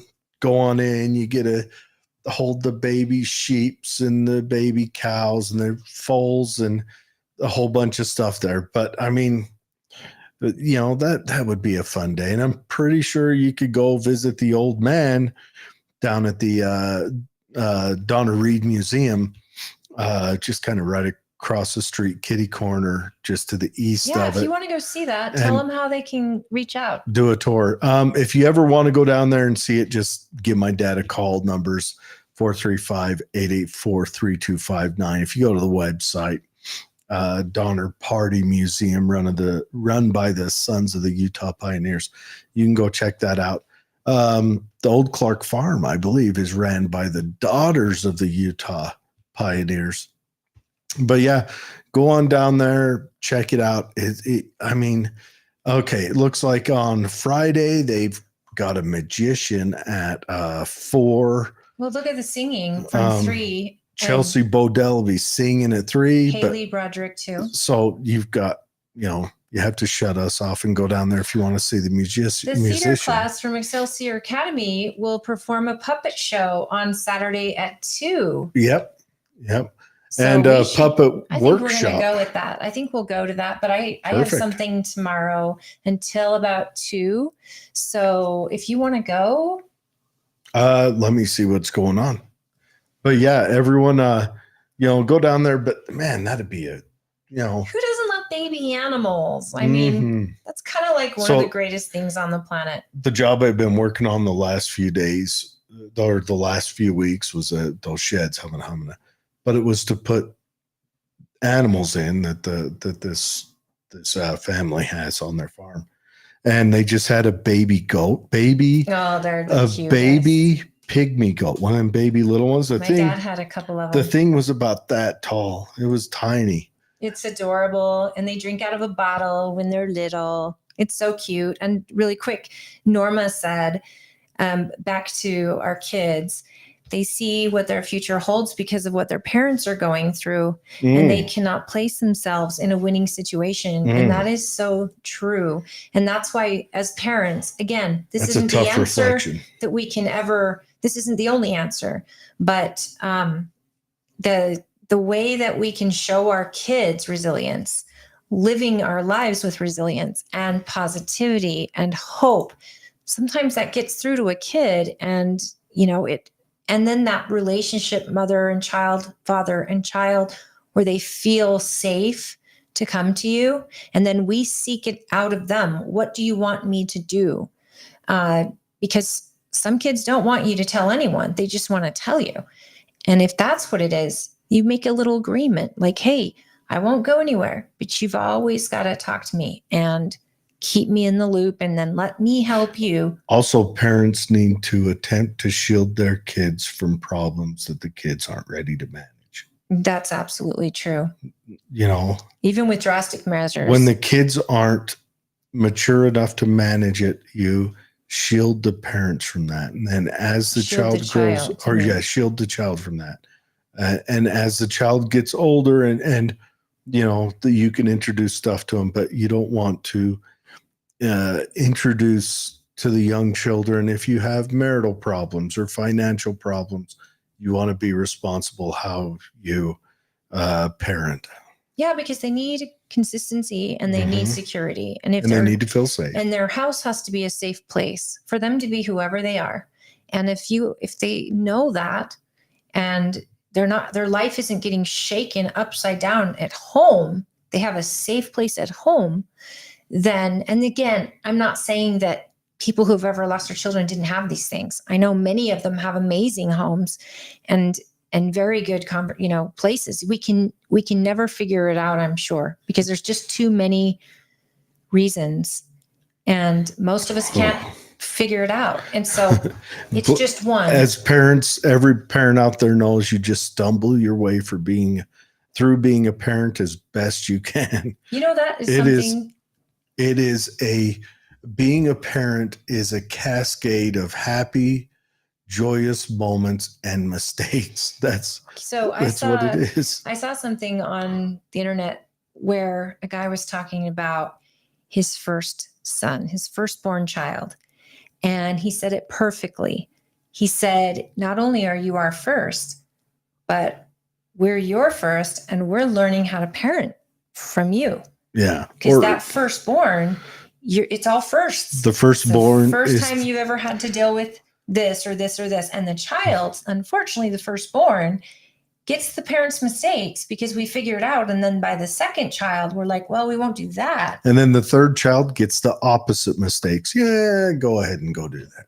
But I think the point I'm trying to make is our firstborn grows up with us because they grow up new to the family and we're new to parenting. And so they get all of our mistakes and they get all of our firsts. We get all their firsts. And I mean, they're all firsts for us too. Let me let you in on a little secret. For any of you soon to be parents or first time parents, keep your parents around and listen to them. And your grandparents. That's what I'm saying. Keep your child's grandparents around. Keep your parents around. When you have a child, your greatest tool of advice will be your mother and father or aunt and uncle. If they're good people. And if they're, but even then they've usually matured a little bit. I hope so. And if you're lucky, like I was, you'll have your grandmother to push your son around. And I was very lucky in having that. Oh yeah. And I got so lucky in having great parents. I'm amazed when I meet people who don't, and I feel so bad for them, where they've had to make a logical thought that I need to get this person out of my life because they're toxic or whatever. And that can't be easy, especially when you're parenting for the first time. 100%. But it is so important that your child has strong male role models and strong female role models and a loving person.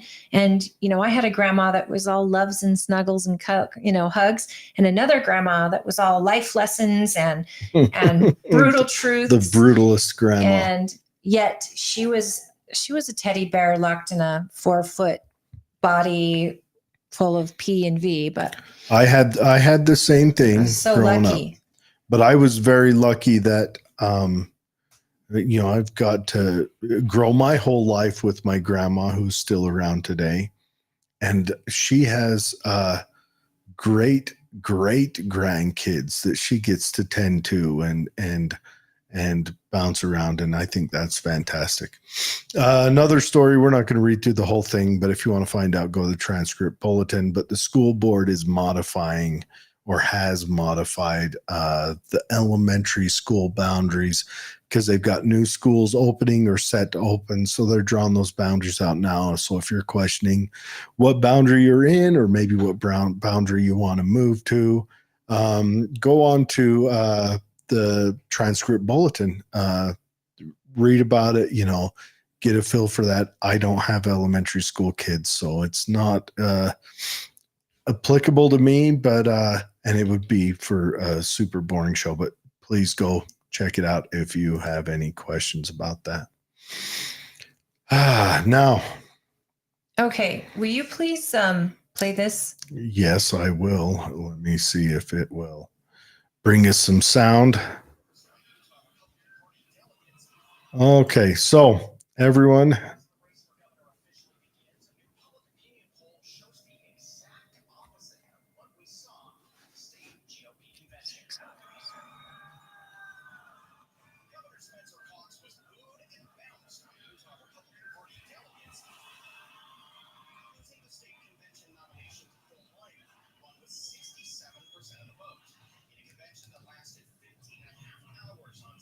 Oh,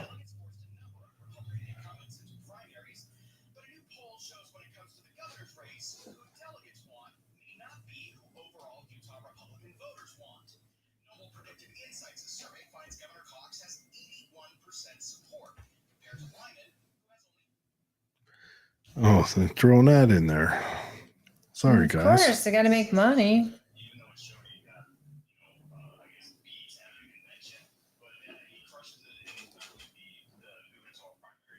The sound is not coming through again.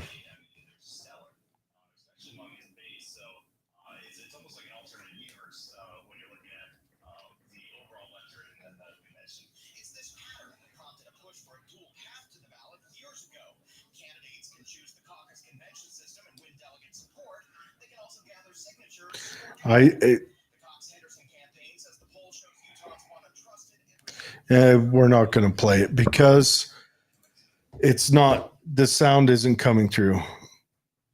I don't know why. I've troubleshoot this, and I think I've got a problem in the new hookup to the computer. I'll have to work Okay, through. so basically what they're saying is that when they did a state poll based on popularity for Governor Cox versus our nominee, who is Phil Lyman, Governor Cox has an 80% approval rating, or it's not approval rating, but 80% of people that would vote for him versus this new nominee. Now, again, Ooh, I might have taken care of it. Let's try it out real quick. I hope that you guys just need to get to know Phil Lyman and understand why delegates chose him. But it made Spencer Cox's speech hit really different. So We'll do a test. you got to start over. You got to start. I'm just doing a test. Oh,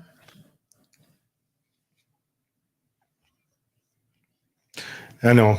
Dead air. Keep talking. okay. So you're not hearing what's on the. You keep talking there. So I'm trying to. So again, take everything with a grain of salt of what these press releases say, though, as well.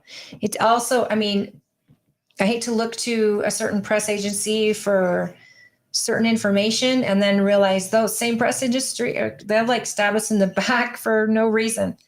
So whether or not you take it with a grain of salt, I don't know. I've never been polled. If you've been polled on this race, by all means, tune in and let us know if you were polled. But a lot of this is really huge.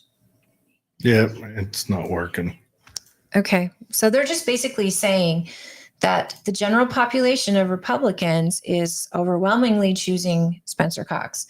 And so Yeah. what Spencer Threw Cox everyone said off. during what Spencer Cox said during his speech was, you're booing me. You booed the governor before me. You booed a senator. And yet for the primary, we all come out with an exceptional win. He's not wrong. That did happen. So I'm hopeful this time around, it is our job as delegates who believe in the nominee to get their name out, to get them out, to get in front of other voters, and to really, really connect with voters in a very important way, because it's very rare that an incumbent loses. But it's also, you know, if we don't do the work ourselves and we don't get Phil Lyman in front of these folks, Governor Cox will not be wrong. And I certainly think it's important. I would rather have everyone understand what both of them have to offer and make a well-informed vote, whatever that may be. But I think Phil Lyman should get, from the party's perspective, as the choice, the delegate, we need to get him out in every county in front of everyone and give people both sides so they can see. Because I swear, I believe in delegate voting so much because they don't just vote from what they see on TV. In fact, most of them don't even see anything but ads here and there, but they get mailers nonstop. They get emails nonstop. They get to meet with these candidates, ask them questions, look in their eyes. Incumbents, not so much. They don't tend to get as engaged with the delegates as people running against these incumbents, to be fair. But there's nothing like talking to someone who wants to be your next governor or your next senator and having them ask the questions about issues that matter to you and also offer the solutions as we try to get to when they've been on the show. Like, don't tell us the problems. We know the problems. Tell us what you're willing to do about it and tell us how you're going to do it, because all of that matters. So we absolutely need everyone to meet the nominee of these delegates and to make sure that they know both of them when they go to that poll, because an informed populace, better representation in every way. So again, I haven't been polled myself, and the media in Salt Lake leaves a lot to be desired. It's going to be interesting to see how this shakes out. But then again, what we have to remember when it comes to a primary like that, can Democrats in the state of Utah show up to that primary? Well, they would have had to register as a Republican how long a do they long have? time ago. Okay. I don't know. At least 6 months prior. So I don't they know. can't switch. And I think it's actually been shown that it's such a small percentile that participates in the primary But when they switch parties to do it. He said in that video that Herbert was booed and all that, and he still won by a majority. What causes that majority? That's the regular everyday Republican who goes to vote in the primary. That's all your neighbors and any Republican you know votes in the primary. So the delegates are more the delegates are more focused on one opinion, and then when the regular voters show up, they're not as focused, so it dilutes it. Well, okay, to be fair, the delegates, and this is in how the system works for us. The delegates go in with their neighbors. We talk about it in caucus and what matters to our neighbors. And if we're doing our job right, we hear them. We ask them to vote for us. We become state delegates. At that time, our job for the next straight 6 weeks is, there were a lot of candidates for governor in the race. Yeah, and our job was to get in front of every candidate one-on-one, like we are sitting, like how we did, where we interviewed every candidate in the race except for Cox. And then we sit down with them. We're reading the emails they send us. We're calling them. We're asking them questions. We're hitting them in these meetings with the issues that matter to our neighbors. And then we will slowly decide which person we're going to support. That's how we vote at convention. Now, keep in mind, Governor Cox had, what did I tell you, like 39% out of those 4,000 people. And Phil got his 60. So he gets to be the party's nominee. But that is not votes that people do lightly. These delegates make it their job to get to know these candidates. And some loved Carson. Some loved Sylvia. I mean, we asked them all to be on. We liked all of them. They were all incredible people. Yeah. Oh, yeah. They're all very nice. And when they're all very nice and incredible people, then it boils down to the issues. And not only the issues, the solutions they're ready to offer. Because again, none of them have been governor before. Even Spencer Cox didn't know exactly. Well, he was lieutenant governor under Herbert. But in the beginning, you don't know what the job is till you're in the job. I mean, let's just be honest. It's all on-job training. So you can make promises, but you have a lot of people that you've got to work with, legislators alike, and your public. So a lot of these candidates won't know the job until they're actually in it, but they know enough about the responsibilities and they have their compass that they work from. So when I say the delegates are highly invested in getting to know these candidates, that's no joke. They spend hours and hours going over information. And every single day, it's tons of mailers. Every single day, you get phone calls from these candidates. They invite you to town halls and events, and we try to host as many as possible. But our podcast, was trying to get every single person on for you guys. But the delegates, I know, they do the work. So when they pick their person at convention and it's not the incumbent, why we lose in the end is because the broader audience, like we say, they're blissfully ignorant. They don't want to be involved in politics. Many of them vote because they're Republicans and they believe in the platform and they show up at the primary, but they usually only see commercials, read articles, they gauge their own life. Is it better? Is it worse? They're not sitting here so deep in the politics that they're gung-ho for one person or another.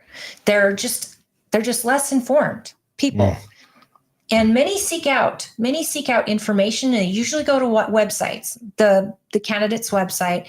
They read about their policy. Some of them will email, some will ask questions, but cities and counties like mine, we all want to get the people in front of the public. Yeah, we to see what the delegates saw. And one thing I like is that on this show, when they're here, you can ask them questions directly if I don't screw up the setup somehow.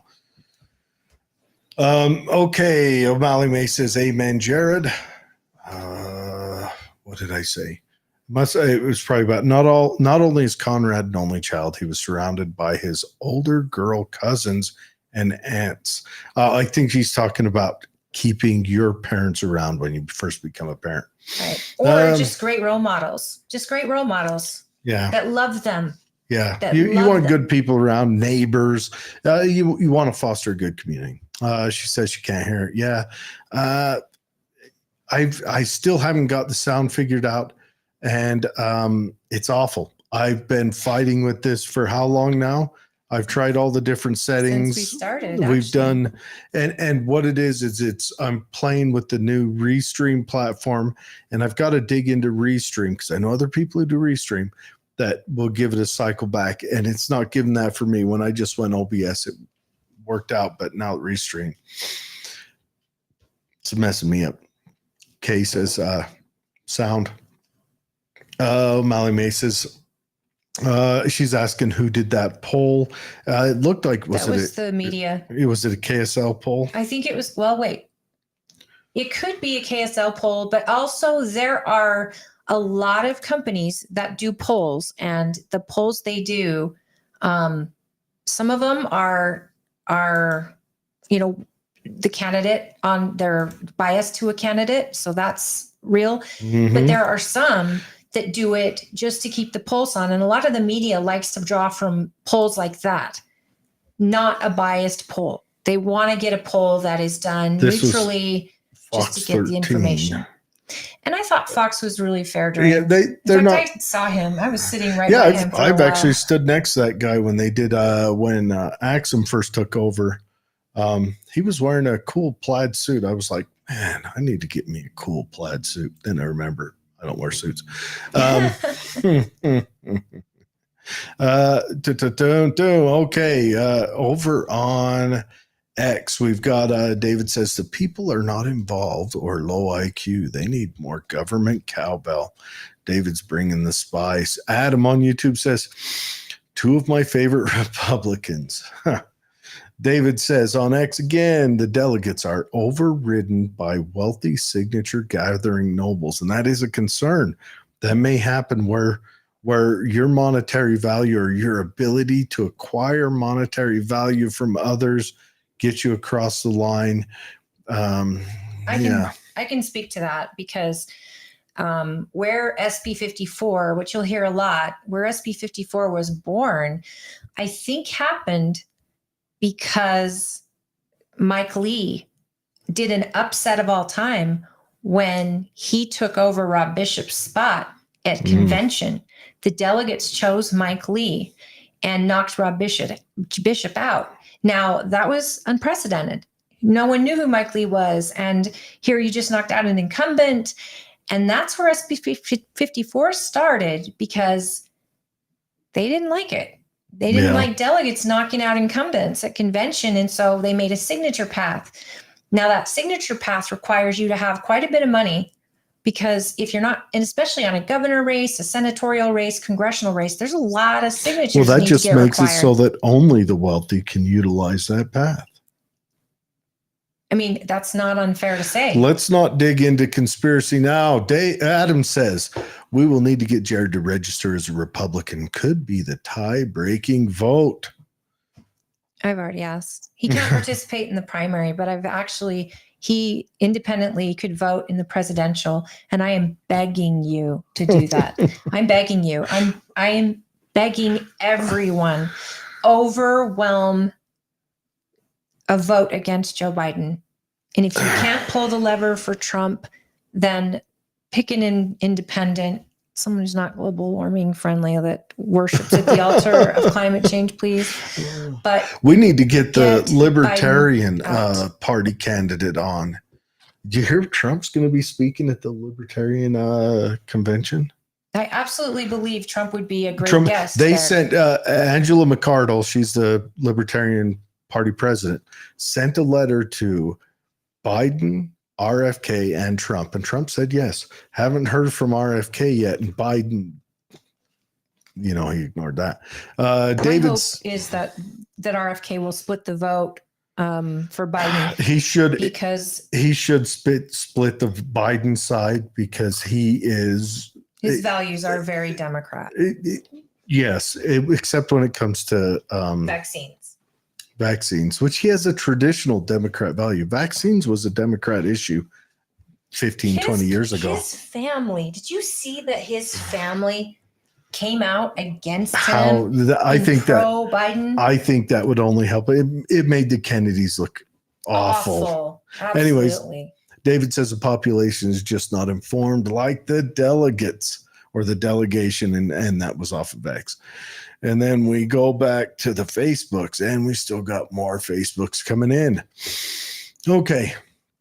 O'Malley May says, Cox thinks we delegates are extremists and basically told us that what we thought didn't matter. And the reason is because he's not wrong. The past has shown that the way the delegates vote is not the way the public will vote, and that there's more to it than that.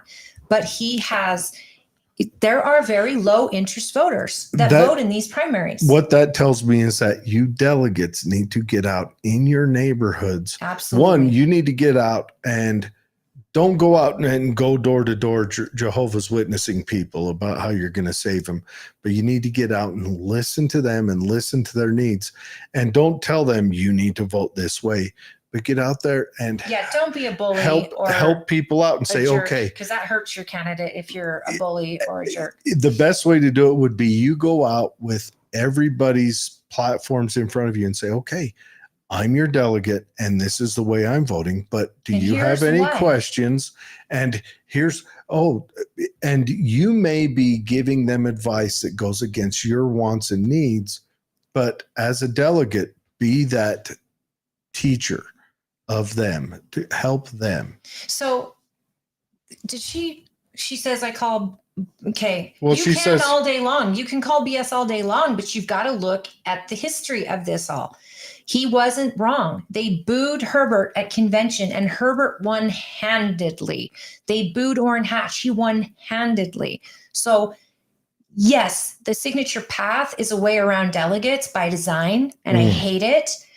But I also know that some delegates get very vicious and aggressive, and it causes other delegates to run to their corner, plant their flag, and they will just vote against their own delegates. Also, as a delegate, I mean, you should be out in your community finding out what the people want, and then that's literally your job. Taking that into heart. I hope that you delegates are doing that so you don't get a surprise or an upset and use that as an opportunity. Your literal job as a delegate is to tell your precinct when you're asking for their vote how you plan on voting or what your issues are, or if there's a candidate you don't like, and let them tell you if they agree or not. Because I remember running as a delegate and my whole precinct said, we want Orrin Hatch again. And I was like, he's been in so long, longer than I've been alive. This is crazy. But Orrin this is Hatch how was they in when felt. Christ was a private. And then I sent them a list. Of what I learned from Orrin Hatch. And then he was running against Stan Lillenquist at the time. And I really liked Lillenquist. And I gave them all the information that I got. And they responded to my email, we still want Hatch. I voted for my precinct.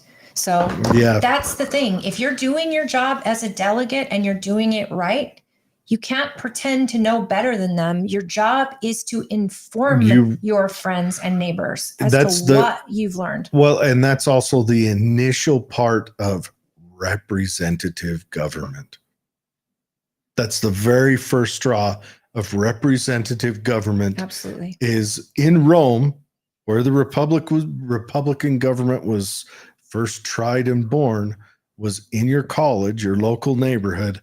You were the representative. The delegate was that representative. And delegates always, like I said, just barely, a delegate is way more informed. And most people that become delegates, this goes to you, are hyper aware Mallory, of politics. And there are people who seek out politics and learning more than just what they hear or see. But that doesn't help if they don't keep going after convention and work with the candidate, donate to the candidate, inform your neighbors. And we're not arguing against you guys. We want you to know this. We're not here trying to say, we're telling you that this is a past case that has happened where the delegates didn't go for the candidate who won. Because once you get into the greater politic, it can change. We're not telling you need to change to go for what the greater politic might be different than you. We're hoping that you as a delegate get out there and grind the soles off your shoes, going to your friends and neighbors and saying, look, and be in that point of education. Perfect example, Kay Pratt. Delegates are more informed. They usually are. She is a perfect example of what I'm talking about. Kay got to know the candidates. She informs her precinct what she got to know. Now, convention's over. Kay is not stopped. She is doing the work now. She's informing her neighbors. She's informing the public. She's helping the campaigns. She's probably donated, at least offered her home for people to meet these people. She is the epitome of what I'm talking about. She's made her choice, and then now we've been given. So she may, she very well maybe she didn't vote for Lyman. But as a delegate, once the 60% is there and Lyman is chosen, now she goes all in on that nominee. And because now it's about getting the nominee elected and proving the governor wrong. And Kay is the living embodiment of exactly how a delegate should handle. So O'Malley May, now's the time where you get out amongst your friends and neighbors and chat with them and bring information and listen to what they have to say. But now is almost more important. Now you go out and educate it, because this could be that flip around situation. You're going to get so many more people to really listen. Get out there when you're kind and informative. Get out there and help them out. And grab pamphlets and just go chat with them.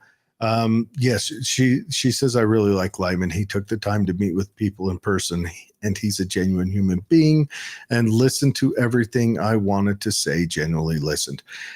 I like Lyman a lot. He is a very good conversation, and I haven't had the opportunity to have a conversation with Cox. That's all I need to say right now. We are hopefully going to have Cox on the show where we can hot seat him or just talk to him, whatever. Hopefully he comes on. We want to extend the offer to everyone. Like we said, everyone. We're trying to get everyone. I enjoyed chatting with everyone running for governor that I talked to. We're going to chat with the Democrat and the Libertarian, if there is one, and the Constitutional Party. And I believe there's even an independent, but I'm not sure. But we're going to chat with all of them, any of them that'll come on. Oh, Mary Shumway Thank you for emphasizing how things should work. The delegate in our neighborhood did a lot of homework, was talking to as many neighbors prior to convention. She spent time with several neighbors over the past week.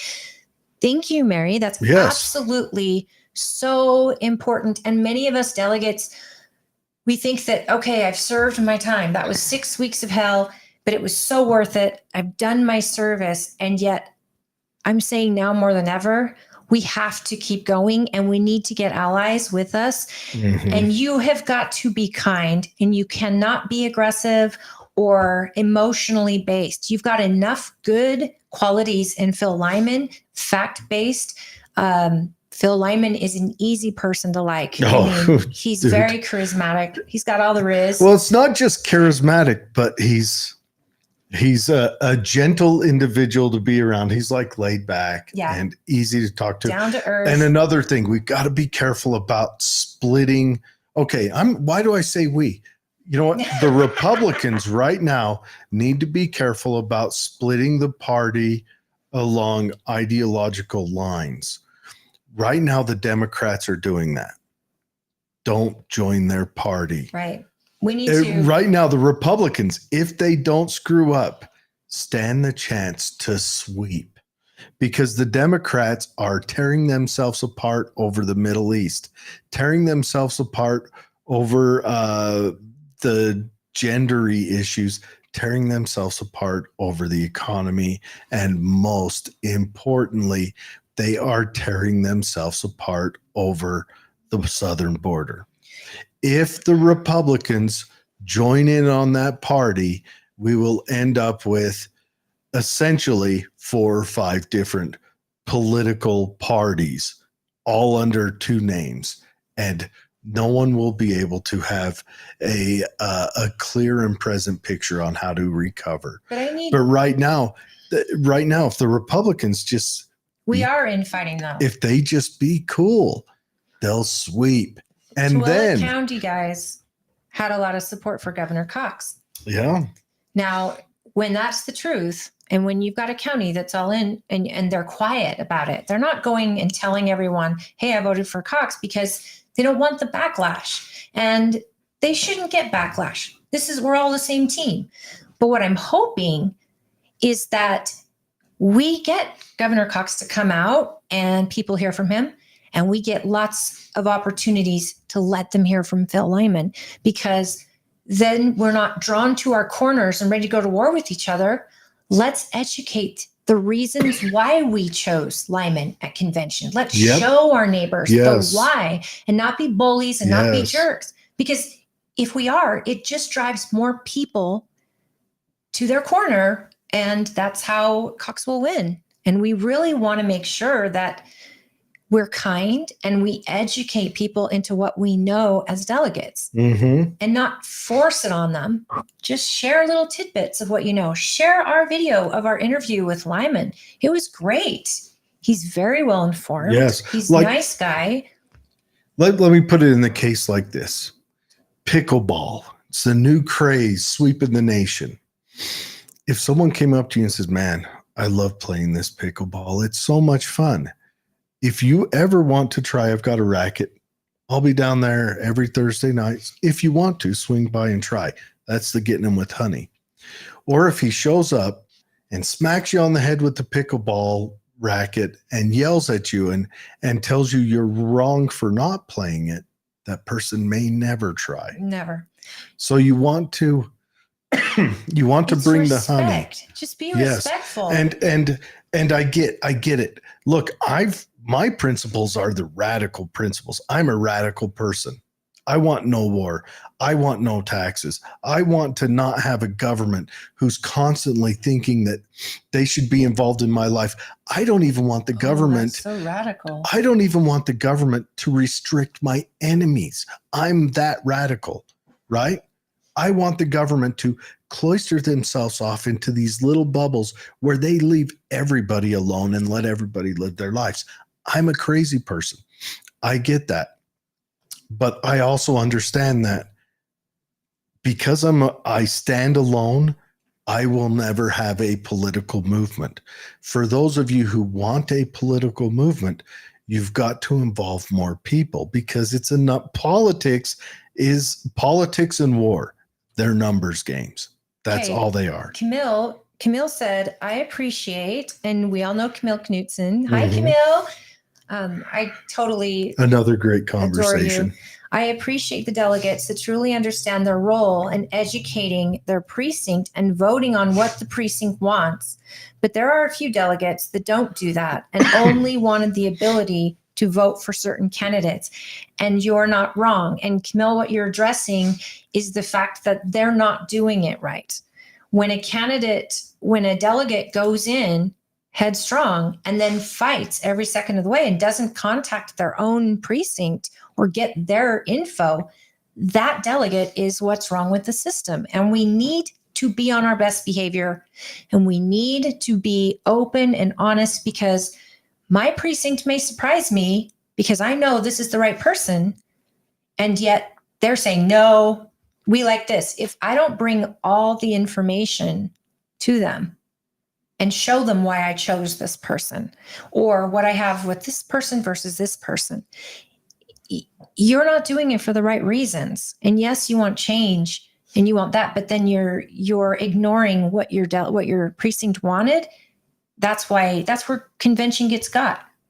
And sometimes that's what the radical accusation comes from, is that anyone but Spencer Cox and people ran on that. And some precincts were like, hey, we want you to vote for the governor again.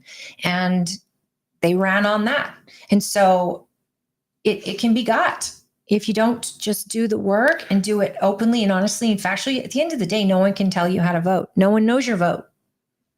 But you know, and you hope your precinct is giving you the right information. So far, over the last couple of years, everyone knows my vote. Yeah, you're voting.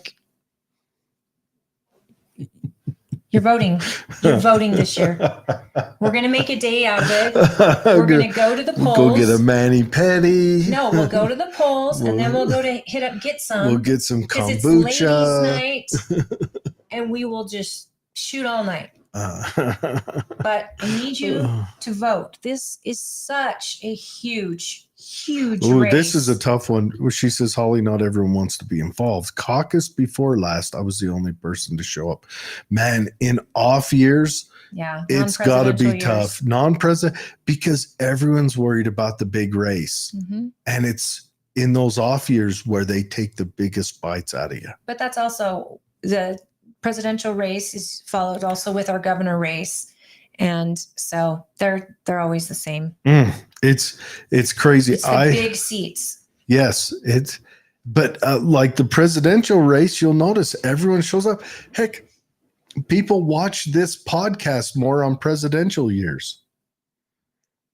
Everyone cares more that year. Politics matter because of one person, the Godhead. Right. But again, the governor's race is always that same thing too. And those are the leaders, we're talking about leaders of the nation, leaders of the state. And so more people are engaged during those years. Mm-hmm. And, delegates also have to stick around for the following year, because that's when the state leadership gets voted in. And that's when a lot of different resolutions and a lot of governing issues for the party happen. And that's in the off years. That work is so important.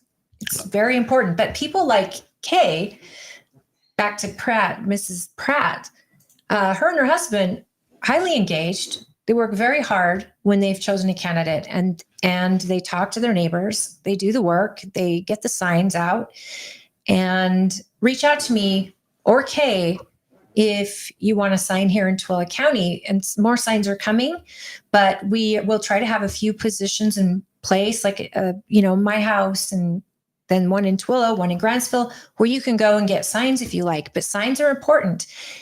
And if signs, candidates that win the nomination, sometimes they don't have the funding that an incumbent has. Every time they don't.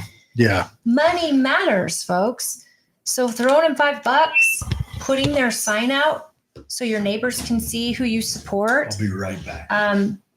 All very important ways of helping. And, I'm trying very hard to get some meetings set up with my team that we can get these we can get some town halls done, and working with other counties in our district to have important meetings. But people's eyes glaze over when you talk about politics because they're done with it. The last thing they want is aggression on politics. They're so over it. And I think the right approach can get them back into it and feel like that their vote will matter and the importance of it and the why you chose this person. I think that can go a really long way. So I'm hoping that nobody gets discouraged. We have a lot to do before June 25th, and stay engaged and stay kind. And that's what's going to get the message out. Absolutely. And some only want to show up to caucus, and that's it. That's seriously, that is what the average voter does. The average voter is going to vote for the incumbent. The average voter is going to vote based on whatever letter is next to the name on the ballot, an R or a D. And the average voter doesn't watch Fox News or CNN. They're just living their lives and don't care about politics. And right or wrong, that's just how it is. So maybe Tooele is different, but here in Midvale, only 2,200 people out of the population of 36K voted in the city council race. I respect boundaries. I will only talk to people who want to talk with me. That's great. And that's not unheard of. We went all mail-in here in Tooele County, and I was stunned at our voter turnout. I expected it to be so much higher. And this was years ago that we went back, because it was as simple as making your vote, putting on a stamp, and putting it in your mailbox. It was that simple, and people didn't do it. So there's a double-edged sword there, because sometimes if those people don't want to be vested into the political climate of our state, of our country, maybe it's better that they don't vote. But I think everybody should vote. I think it's everybody's duty to have skin in the game, and everybody needs to at least inform themselves, educate themselves, because I think that is the problem with our country is too many people have become complacent and just bowed out altogether when it came to politics. And yet they're suffering. Their families are suffering. The economy is killing them. Gas prices are killing them. They're scared for their kids and fentanyl and crime. And yet, if you ask them, did you vote? No. Yeah. I mean, even if we're just talk local, it's just local. If only I knew someone like that. Local races are so hugely impactful on your life. And nothing's more difficult than hearing someone complain about a government knowing they will not go and vote. Someone who fought for the right of everyone in this nation to have an opportunity to use their voice at the ballot box. Someone like that. Why do I feel so frustrating? I feel picked on right now. Well, you know. Well, O'Malley May says people are overwhelmed right now. Can't say I blame them right now. A lot of people are just trying to survive to the next paycheck. That is true. You know, it's not just the next paycheck, but here's one thing I want to make a call out to all our legislatures is, what does it feel like when you write laws that that the average person just living their life wakes up that morning and doesn't even know they're breaking? It's crazy time. It's insane. It is insane. A family member of mine. Eliminate laws, I think. Every new law, you should have to eliminate all There's a laws. new law right now that I'm trying to pick through as a small business owner, that I'm supposed to go and register federally now as a small business owner, a minuscule one-person business owner. It's just me. Now, they've written this law so that if you have over X amount of employees, of course, it doesn't apply to you because our government now is for big business. But I am a minuscule business owner, like one dude. And this law is written federally. And that is something I would like my legislature federally to take on and say, why are we doing this? Just to get down on the floor and say, someone break this down for me. Why does it feel like as a federal government, we're trying to push people into where their only avenues, not for prosperity, just to survive, is to go and work for a mega corporation? Because if they do anything other than that, if they try to make their own mark on the world, We'll hit we're you going every to step of the way. we're going to write laws that if they don't come and do hours of paperwork with us, let alone the taxes where we make them grovel once a year before us, that we're going to make them criminals. Someone break that down for Do me. you know why? Because the biggest corporation in this country is the federal government. And a lot of people aren't suffering so badly because their employer is the federal government. So they're like, oh, I'm fine. I don't know what you're talking about. But you talk to small business owners, you talk to people who have jobs that are not part of the government and who are paycheck to paycheck. They're hurting constantly. When the government gets to be the number one employer in the nation, you've got a very, very big problem. That's what you've gone upside down. Camille says, I've heard that most people feel like their voice or vote doesn't matter, so why get involved? I try to help them understand that their vote is their voice, and no vote means nothing will change. All right. Let me give my opinion right now, folks. She's not wrong, though. She's No, not wrong, but bravo. let me give my opinion. When I vote for someone on what they have told me, and then they do the opposite when they show up there, my vote to me feels like it has then become an endorsement of them doing the opposite of what they promised they would do. I have quit voting because too many, let me be honest. Every time, and I'm not trying to disparage any one person or even disparage them directly, but every time they have gone against their promise. I'm a simple man with simple desires. I want a government that doesn't abuse its populace. And the reason that our government, On one hand, yes, and I know which one I'll get. that's why you keep voting. I'll have a poopy The hand. process is to eliminate them if they don't do what they're supposed to do. So giving up just makes them, empowers them. The problem is the rest of the United States doesn't want that.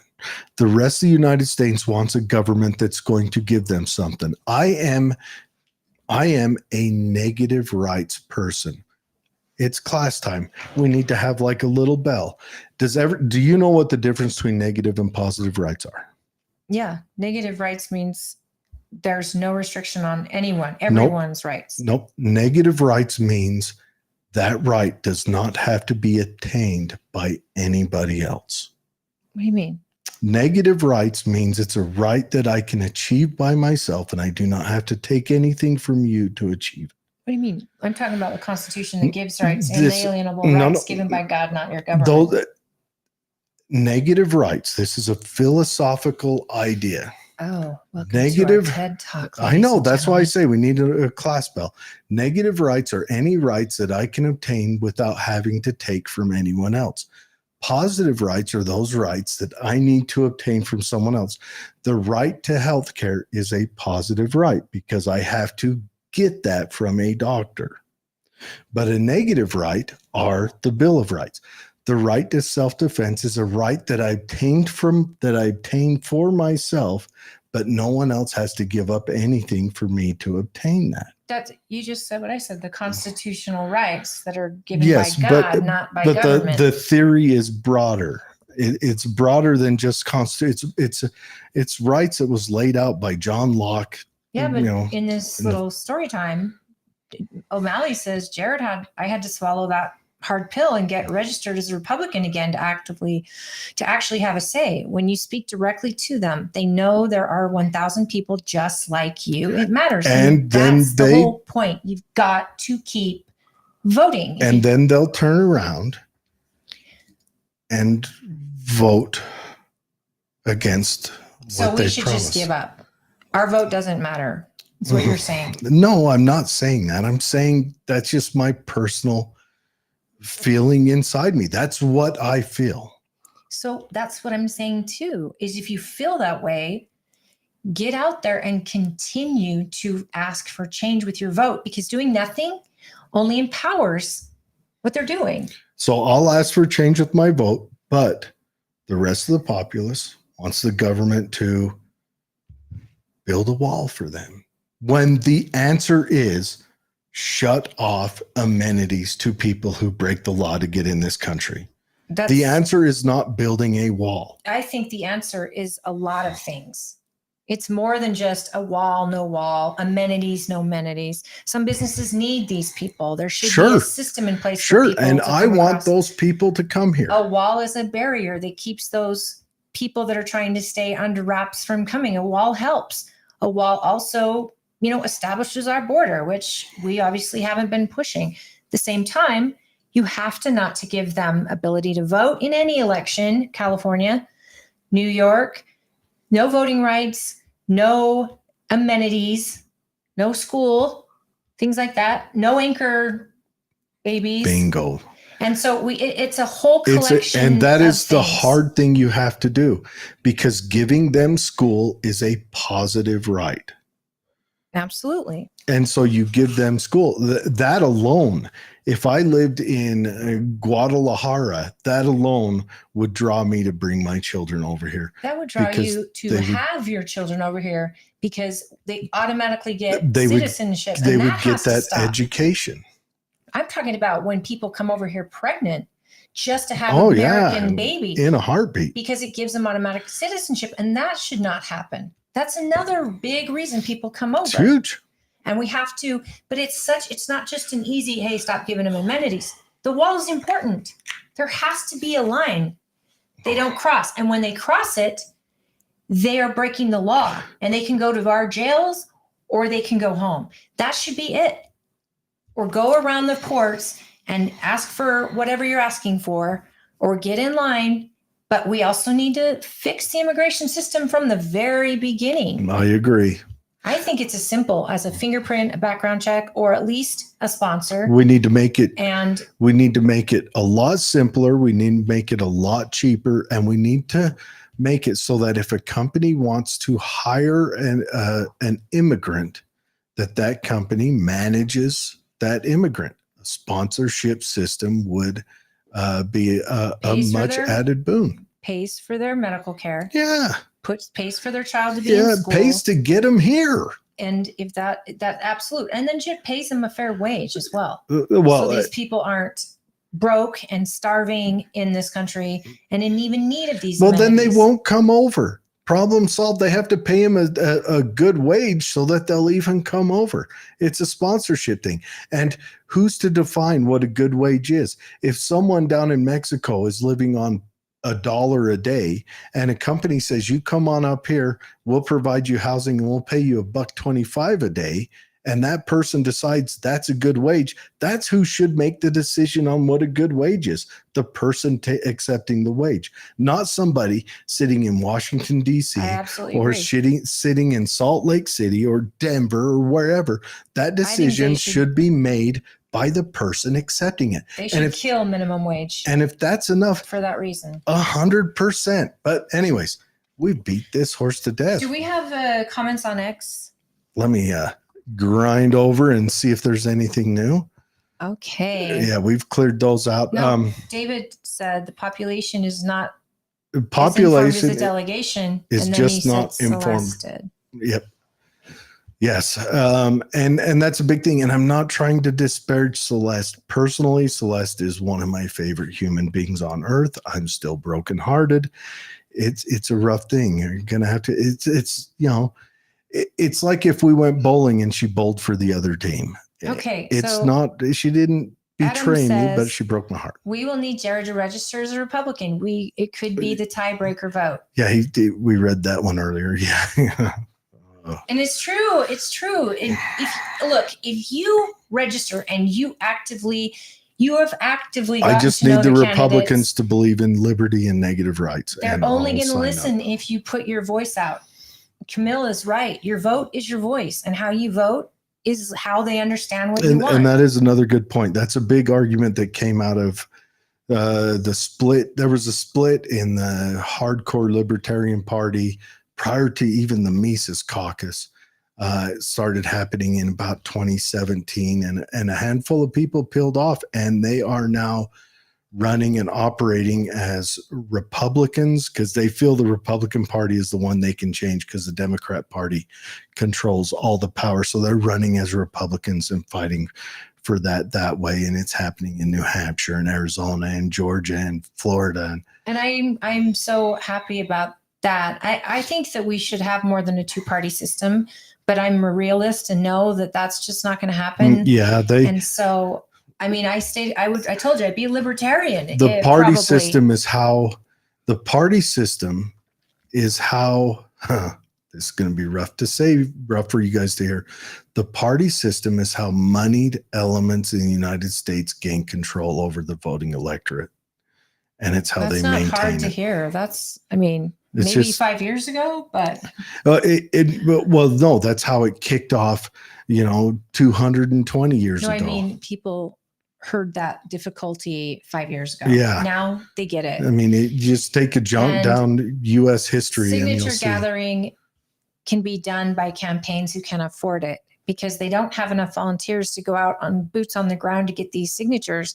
And it's created this whole industry, a signature gathering industry. And so, I mean, that's what am I doing? Stressful. Operating a shovel and a hammer when all I got to do is start one of those companies and I can just go gather signatures.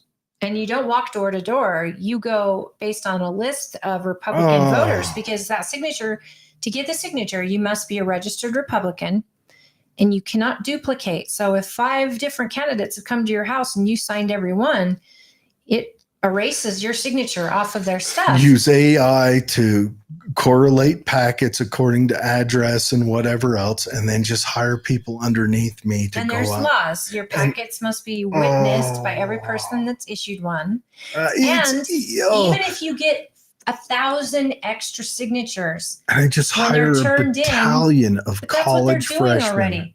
You get 1,000 signatures over what you're expected to, and then when it gets to the lieutenant governor's office and they have to check every signature, you could lose 1,000 signatures because of duplicates or anything like that. That's why you get AI to put the packets together, to put not the packets, to put the marching orders together for the people that the freshmen and sophomores in college I hire to go and gather the signatures. And I would go above and beyond that. I would give every one of them, I give every one of them a GoPro, and them and the GoPro witnesses every signature. Set your ID down, sign it. The GoPro seeing it, they're seeing it, they're signing off. The GoPro has a record. That's a great idea. I love it. But now Mary says, I attended the state convention when Governor Herbert had Jonathan Johnson as an opponent, and Herbert was booed. I was there too, Mary. I think having people with varying views can be healthy, but I'm troubled by booing, as am I. Let's look at the different opinions. We don't need to embrace all the opinions, but we can listen and be civil. Our vote is the message. Yes, our vote is the message. Booing, regardless of who it's directed towards, is something I do not like and I do not support. Booing does not align with my values, and when I've seen this behavior, I question if I'm in the right political party. My husband was in Utah State House of Representatives for many years, and I'm proud to be a Republican, but I'm disappointed by booing and delegates turning their backs on the candidate. I'm really turned off by this. Any idea why this happens? Ideas of how to change this behavior in our party's annual meeting. So Mary, what I was saying early on is that I had asked our delegates not to boo because I think if you don't agree with someone, silence is deafening, and to be silent but be respectful. And one of the main problems with booing is 1, it makes us look ridiculous. 2, it puts us on the nightly news and it victimizes our governor or whoever. It makes him look like a victim. And 3, people have empathy for someone who's being booed, and they will they will give them their vote. Ooh, that's a tough one. They will. And they will say, this is ridiculous behavior. We aren't in high school. Grow up, show respect. This person has represented the state. Like Governor Cox, for example, he's been a governor for 4 years. He brought constitutional carry.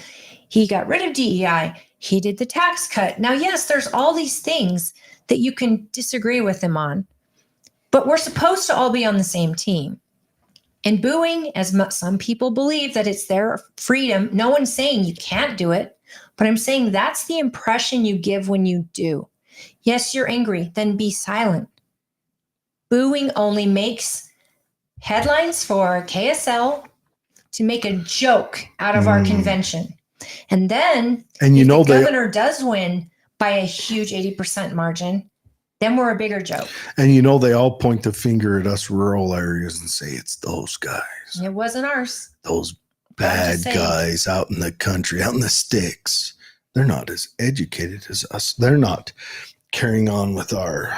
And I was saying this early in the show, so if you weren't here to watch it, what I witnessed with Tooele County was that I saw a little, maybe half or a little over half of the people sit quietly, say nothing. And then I saw the other half cheering for the governor, which tells me that if we alienate those people cheering and not just try to bring them the reason why so many delegates chose Phil Lyman, the governor will be right and convention will look like it's not needed, that it doesn't speak for the general population. Booing enhances that. And I'm proud of our delegates because I know so many are irritated with the governor and they didn't vote for him, but I know a lot did. So by taking that stand and making a scene at your county, someone like the governor he's not even gonna believe you because you get polls like this. And when we see the polls, he could win handedly and it makes us look ridiculous. And that's all they talked about on the news. And he'll that sign night. anything that comes across to kneecap the delegates after that. And will he work with our county? If our county's got all the That's a tough disrespectful one. people, I mean, Yeah. why would we want to draw that attention to ourselves? Mm. Why? It shows big us question. that we're not able to be worked with, that we are acting rude But they're and enraged, and yet we're getting nothing across other than giving him the soundbite on the nightly news, and now he's a victim. And those people. There is also another point, though.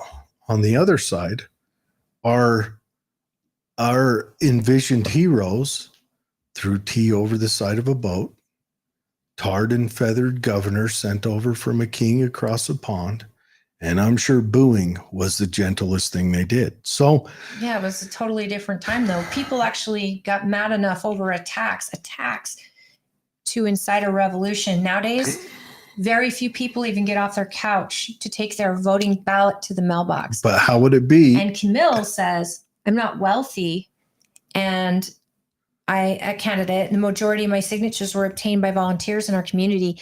And I know that's true. And this is something too, I hate to discount those people who you went to and asked for their trust and their signature, and they believed in you and they gave you that. And those people, their vote matters too, folks. And she's not paying to gather them. These are volunteers who believe in her that go out. In the other side of that, you had to gather far less signatures than a governor or a senator does. But the point is absolutely relevant because I've seen both sides. And signature gatherers, when you are the one out there or your volunteers out there getting signatures for you, and it's really grassroots work and they're working on your behalf, why would we discount the people who support Camille enough to give their vote to her through a signature and their support and say, yes, you have my support? That person, their vote matters too.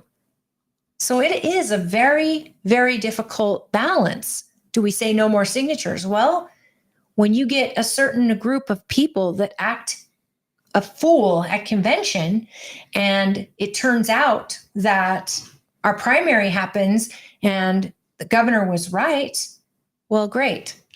Now everyone's going to badmouth convention and they're going to think that it's not working and everything he said is true.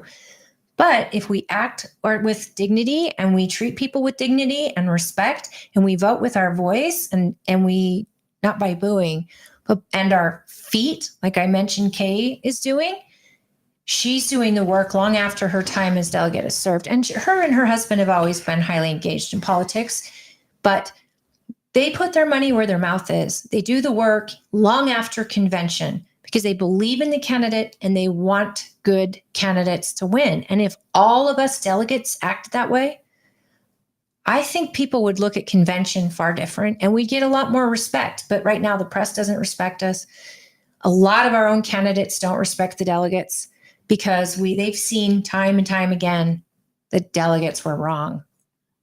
And that is a hard pill to swallow, but that absolutely was what Governor Cox said because he's seen it happen time and time again. And I want to prove him wrong. And I want to prove him wrong by letting all those people get to know why we chose Phil, why he is the next choice for governor and the best choice for governor. You can't do that if you turn half of your county off by your behavior at convention, because people will go to their corners and they will plant their flag and there's nothing that will change their mind if it's bad behavior is all they saw.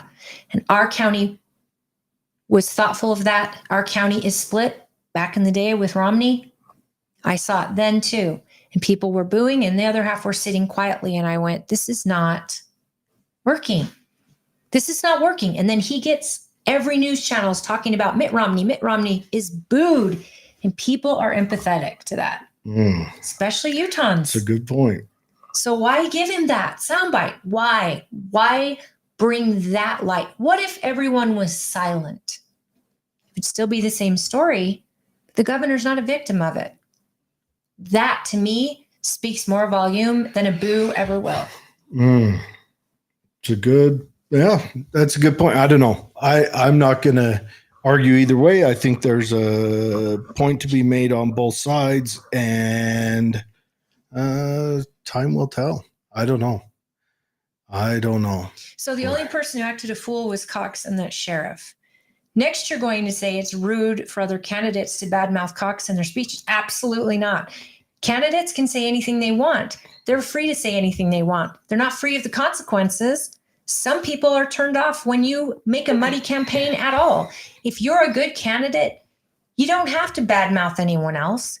You stand on your values, your principles, your plan, your solutions. I don't really care what candidates say in their speeches, but it's the candidate. All eyes on that candidate.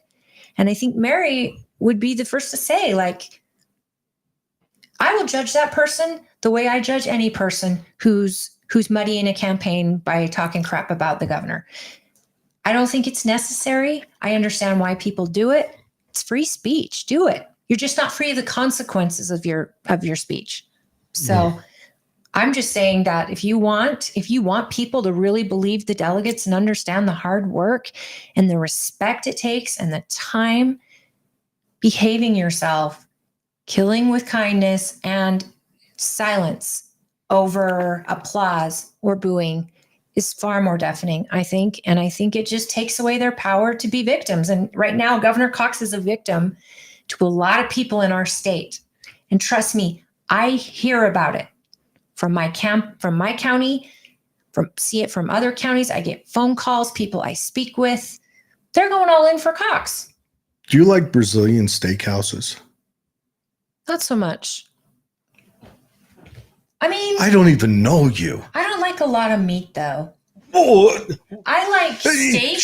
I like a filet. We will have no blaspheming in And this I love it house a of the certain meat way. lord. So those Brazilian steakhouses that it gets well done or something, I don't like. I love a medium rare. I like that it is a train of people bringing meat to me, and you've got a stick. And on one side You don't of the have a stick, stick. They have the stick. No, you have a stick on the table. On one side it's red and one side it's green. Maybe you just have the red stick and they show up and I'm not happy with them. So I'll have I the love red side Korean up. barbecue where I Korean can stuff all barbecue's my good meat too. in that bowl. And Uh, let's just finish this. yeah, we got to move She on says because when a candidate is booed, that actually draws attention and makes other Republicans wonder why, and makes them look into And it them may more do. and discover the why. Very well could be, it may but do. it's not my experience as a party chair. I who think who talks to a lot of voters. I think it's not been my experience. this will be solved. We will see. Yeah, We will see. we'll see. I don't know. I don't know. I'm hoping we get Cox on the show. I'd like to ask him the questions, and if he does come on, we're going to let you guys know ahead of time so that you can, of course, show up and ask him questions. I will, as always, be the cordial host with the most. We will always be cordial to all our guests. Yep. And I don't care if it's Cox or if it's a Democrat or an independent. We're not here to put people on blast. We're just asking them who I don't they know. are, If a communist what they showed up, represent. there might be a little. No, I've had actual communists on this show. They're just people that It's about getting information. they're just people that don't know what's going on. Anyways, but we gotta. Have you seen this story coming out of Politico? Let me do some. Yes, I have seen this. Let me do some. That tried doing a thing. And they're calling, I love how everything's called the far right or the extreme right. And these people just want you to procreate. They have to. You have to, or we're going to die they as a have to society call or it a that. government. The government collapses if you don't procreate, people. Well, it is society, civilization collapses.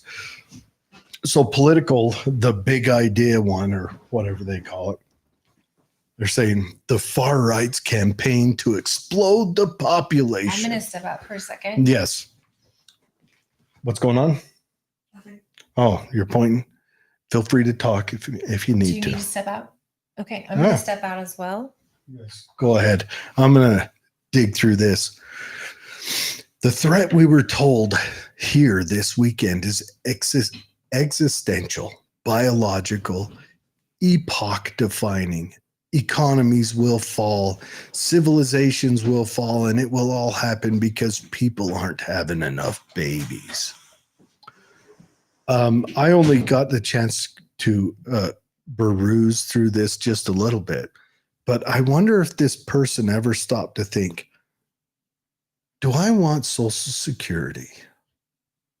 Because that's the big thing. The just for that. Who wrote this? What's their name? Gabby Del Valle.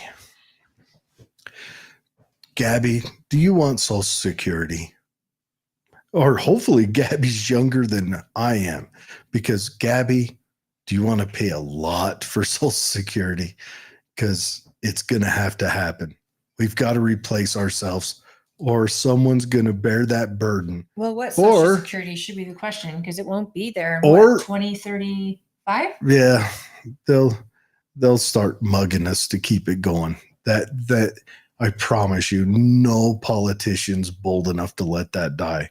They'll just start robbing it from everywhere else. Or I just wonder what it's going to look like when two people have only replaced themselves with one, and our demographics go upside down pyramid, and all of a sudden one person is working to support two people or three people, because that's a real thing that really happens. I just think it's entertaining. The left has turned to where this is their new point of argument. But yeah, I say go read it. There's been the push. That she's got the picture of the guy is looking over his shoulder at a family with the mom and dad and 2.5 kids. Right, that looks like 2.5 there in the picture. And the looks like woman, 3 kids to me. Yeah, but that kid's short, so it's half a kid. And but it's the far right. The far right, and the woman's looking over her shoulder at the business of career, staring at graphs and everything else. And maybe that could work if we move into a situation. But honestly, I think they'll just go Cuomo, Whitmer, Wolf on us. And if we had a way to get us out of the Social Security system, where we'd have a start date. We have a way to pay back anybody that's already vested in it that will never see it again. If we have a way to take care of those who did it exactly what they're supposed to do, even though they're no way living on what Social Security pays, not in this day and age. If we had a way, I'd say get rid of it because it's not going to be there. So we should start planning, give these people back their money, let people invest. Did you just say the government gives people back their money? That they'd have to, you would have to change everything. Those of us that are invested in it now, that'll probably never see it. And if we do see it, it'll never support us. No. You've got to have a way to let young people starting the workforce now, you take that money and maybe people can't be trusted to throw in funds, but you privatize it where there's an investment they make that actually accumulates interest and nobody touches it ever. And when you're 61 to 65, you can call it out. Most people would retire millionaires with a compounding interest savings account or investment account or whatever. Not investment, because I hate all your savings to be considered based on the government and the stock market, which we've seen fail. So if there was a way and you eliminated Social Security, but you still gave people the opportunity to save for retirement in a way that will be beneficial to them. I mean, can you imagine your money? A big thing is I myself have only replaced myself. I only had one child. So I am a part of the problem in the actual problem, but I'm leaning on my brothers and sisters because they've all picked up the slack for me. But yeah, it's I don't know. It's going to be an entertaining future as we cruise down the world of all this funness. David Weiss says, mean tweeters. I wonder if he's talking about Celeste. And let's see what's going on the Facebook. Yeah, no more conversation on that. I just thought that was entertaining that Politico is now coming out against the people who choose to have children. And a couple of, I want to wait until Holly gets back from her out there trip. Sorry, little fire. I need to put out a little fire. Uh-oh. Yes, I know. Hopefully it's good. I want Holly to be here for this one. Maybe I could warm it up. Oh yeah, that one. You know how I feel about that one. Yeah. It's a no for me. So it's been written up different, but this new bill that's working its way through the Senate, I believe, or to ban anti-Semitic speech. And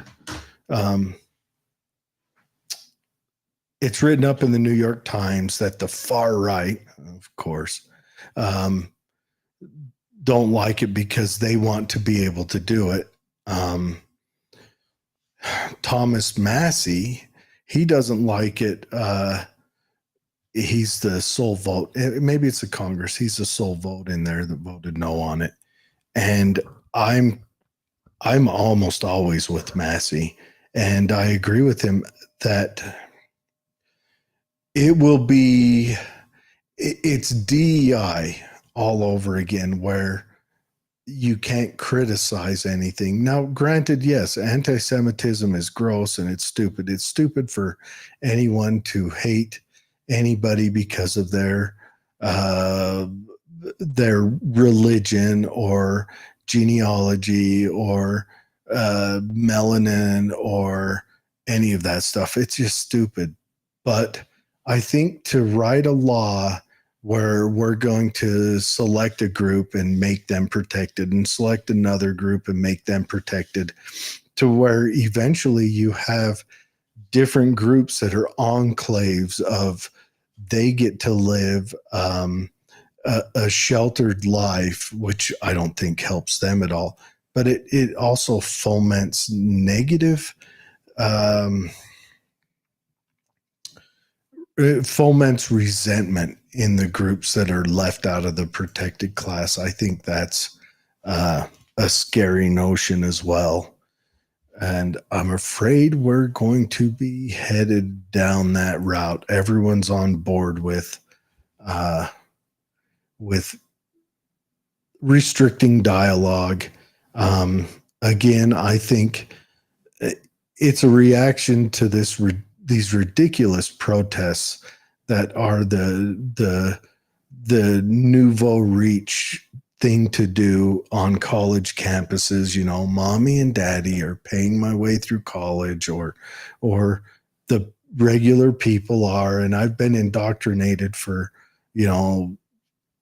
14 years, 15 years of my life to just view everything in a status of underclass and upper class, and I've got to stand up for the class. So now to fight against that, they are going to write a law that protects certain groups when they should come down and say, all right, you're disrupting the business of the college, and that's how we're going to treat what you're doing. Or you're disrupting traffic. That's how we're going to treat what you're doing.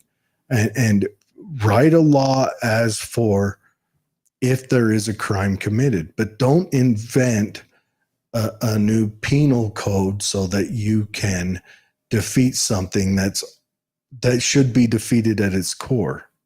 Because what's going to happen if 10 years from now, the Semitic population comes out and wants to protest because another minority group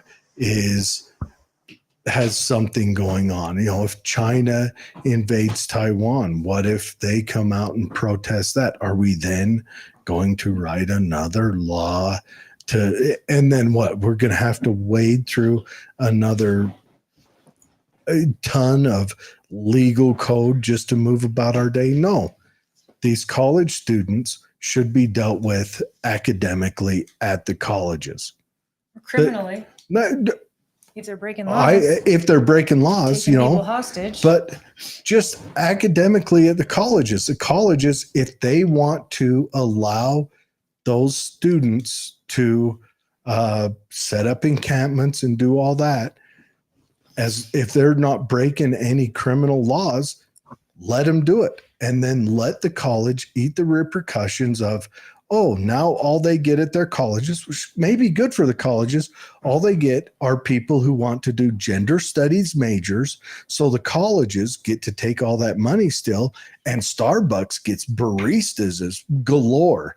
All the baristas they can handle. Starbucks will have a whole bunch of minimum wage baristas with doctorates in whatever, and they can all go in there and dye their hair a different color. And you okay? Yeah, I'm fantastic. Who hurt you? What barista hurt you?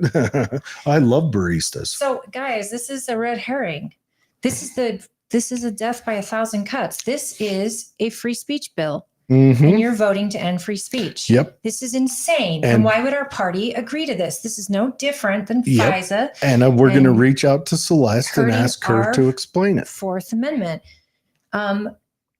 Hate speech is only hate speech if you don't want to hear it. Well, that's what freedom of speech is all about. You don't need freedom if you like what you hear. Freedom is most important when you say something people don't want to hear. That's when it has its value. So you do not. I support Israel's right to exist. Yep. 1,000,000%. I don't like hearing anti-Semitic stuff. I don't like to hear anti-Palestine stuff. I don't mind the Hamas stuff. But I absolutely think this bill is going to hurt and be used against us. Why would we ever put a bill that's going to be used against us? You're handing them your First Amendment rights. It'd be the first time we'd ever done that, wouldn't it? Sadly, no. But again, remember, they made alcohol illegal. They constitutionally made alcohol illegal.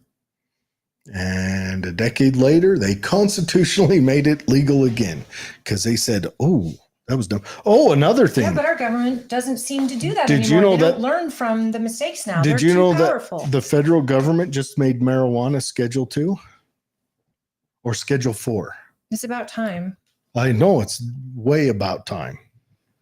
It had been Schedule 1 forever just to support a news magnate that has long been dead. And When you have all these states who are legalizing it with the federal government making it illegal, what the hell? We can't even get our poop in a group. why would the federal government ever want to legislate what people put in their body? Leave that up to the states. Look at opioids. Leave it up Some to the people- states. Live or die without them. Let the states make the mistake on 51 different little petri dishes. Don't make one big mistake. We should just invade Mexico and make it part of America. That would end all this border stuff. Then we'd have to build a wall. No, you don't have to build a wall. Mexico's already got that wall. But you take over Mexico. It's a much shorter wall. And then we take over Canada, and we're just one big, it's not north and south, it's just America. And then all of their people are paying into the same system. All their people are following the same laws. And boom, we don't have this problem anymore.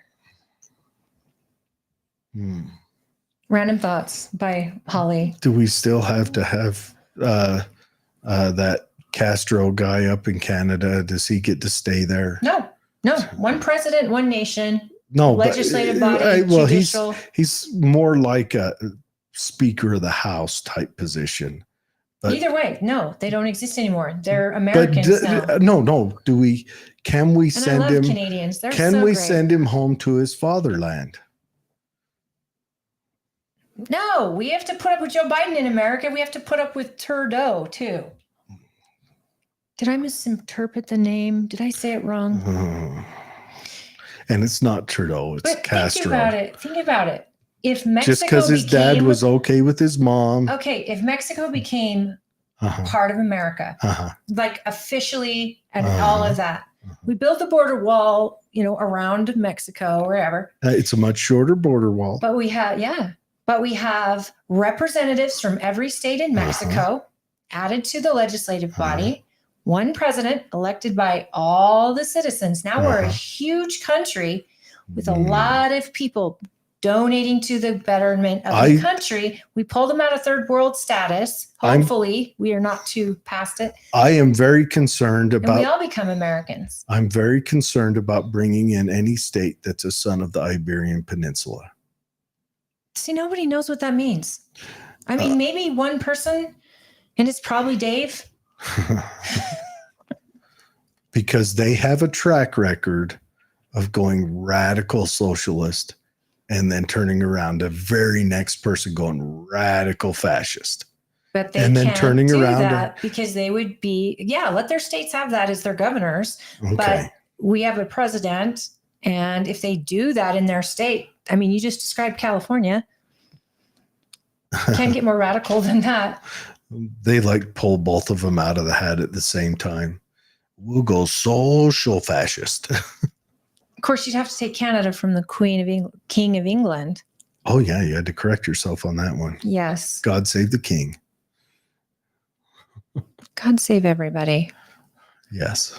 But sorry, but that was like a random thought. No, that was. You want to put an end to all this crazy and the drug cartels and all of that, and the emptying their prisons and sending them over our border, which is happening. I still like what Bukele did down in El Salvador.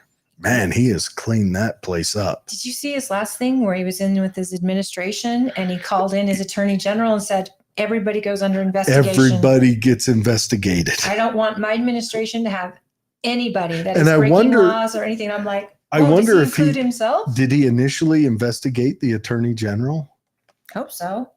That is wild. And his administration sitting there like, Oh man. You can dude, hear a pin drop. I am telling you, he doesn't sit on a chair. He sits on a giant wrinkly beanbag. That guy's gonna throw up. insane. Gross. Okay, so with this bill, who's put the bill out? Is it the House or the Senate? I need to look into it more. Where's the story you were referring to? It's right here. Because depending on who's saying it, because Democrats will love this bill.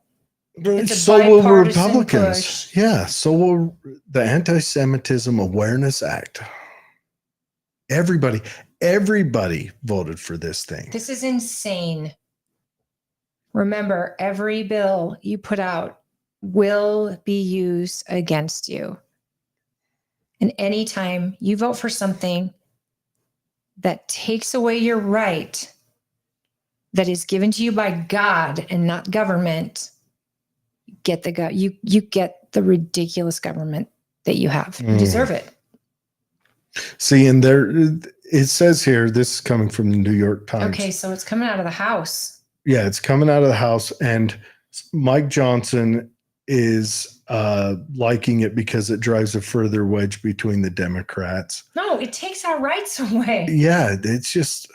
What if I want to go to a college campus and I want to tell them that Donald Trump is the way and all that's these right, short-term I'm gonna be called hate gains. speech. All these politicians and all their short-term gains. I look forward 20 years and we're going to be in a police state. I mean, we're going to be. Oh, yeah, that's a good point. We're going to be in a police state realized. Yeah. Thomas In 20 Massey. years, Look we at could that. go. Did Thomas Massey, is he against it? Yep. Well, of course he is. This is what I want to do. I want to tell Celeste, do you want me to love you and just follow Thomas Massey? Just copy him. Sit there in class like the jock sitting next to a nerdy kid and copy off his playbook. Because Thomas Massey is awesome. He stands alone so many times, all by himself. Why, Kentucky? What are you feeding your people? Yeah. Because Rand they've got Paul. Massey, they've got Rand Paul. Oh man, and Utah? What do we get? Hey, I think there's nothing wrong with us contacting Celeste about this. When's the vote? I'll have to. I really was not. What did Matt Gaetz say? Matt Gaetz. Ridiculous hate speech bill. Yep.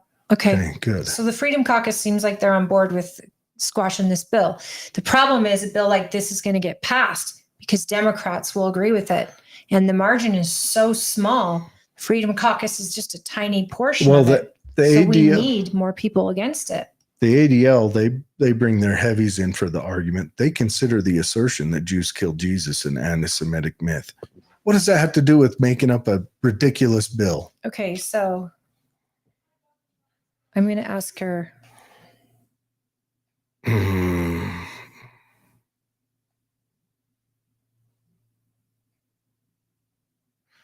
Yep. Yeah. Death by 1,000 cuts. They're actually taking bigger chunks instead of tiny cuts. I know. Death by big old bites. This one I wanted to ask you though. This is a Utah question. This comes out of the communist news. I mean, the Deseret News. The question is, should Utah adopt a runoff system for crowded primaries? And you would be the person I know with the closest thoughts to this. What are your thoughts on it? I'm writing Celeste a message. Oh. So 1 second. I see this. Anyone else being out there against. Will you ask the question again? Yeah, as soon as you're done writing Celeste the thing, the question, but I'd like to know. Nobody's commenting now. They only comment when we have the good spicy talk. I just wonder what would be now that we're starting to get past all the talk I'm about ready. the racist and nasty state GOP convention last weekend, it's time to come face to face with an uncomfortable Wow, they called it political reality. racist Yeah, and nasty. or is that raucous? I don't know. Utah still has no way to ensure that a multi-candidate primary results in anyone coming near 50% plus one vote majority. And it's about to decide 3 major Republican races Oh my with gosh. the real chance that the winner emerges with a small plurality. Did Not she even just 30 seconds. I'm opposed to hate speech laws, so we're aligned there. All right, Celeste. My girl. Yeah. That didn't even take 30 seconds. Yes. Tell her I said hi, and that's awesome answer. Thank you. Okay.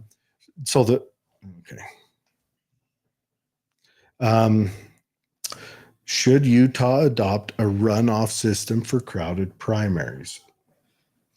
What would you think of that? What are your thoughts on it? Well, I think that not Utah, but I think the Republican Party should. Okay. How would you implement that? Well, for convention purposes, I would separate if I have the venue opportunity, because venues are expensive Mhm. and I don't believe in going into debt to have them. So I have my own ideas on that. But if you can, divide up the delegates to their own districts for their congressional races and have them do their voting. But the system we have now essentially has us constantly having to revote until we get either 60% or somebody wins big time. So they're talking Would this about just the make- primary. You only get one. That's the hard part, right? Because then you get a candidate like Cox, when he was voted in the primary, he won by like 36%. And the guy right behind him was just, I don't know how many votes apart they were, but they were both super close. But it was not a majority, not a 50+1. Mm-hmm. So I think a lot of people would feel good if they at least knew whoever won 1/2+1 of the population in the vote, right? Mm.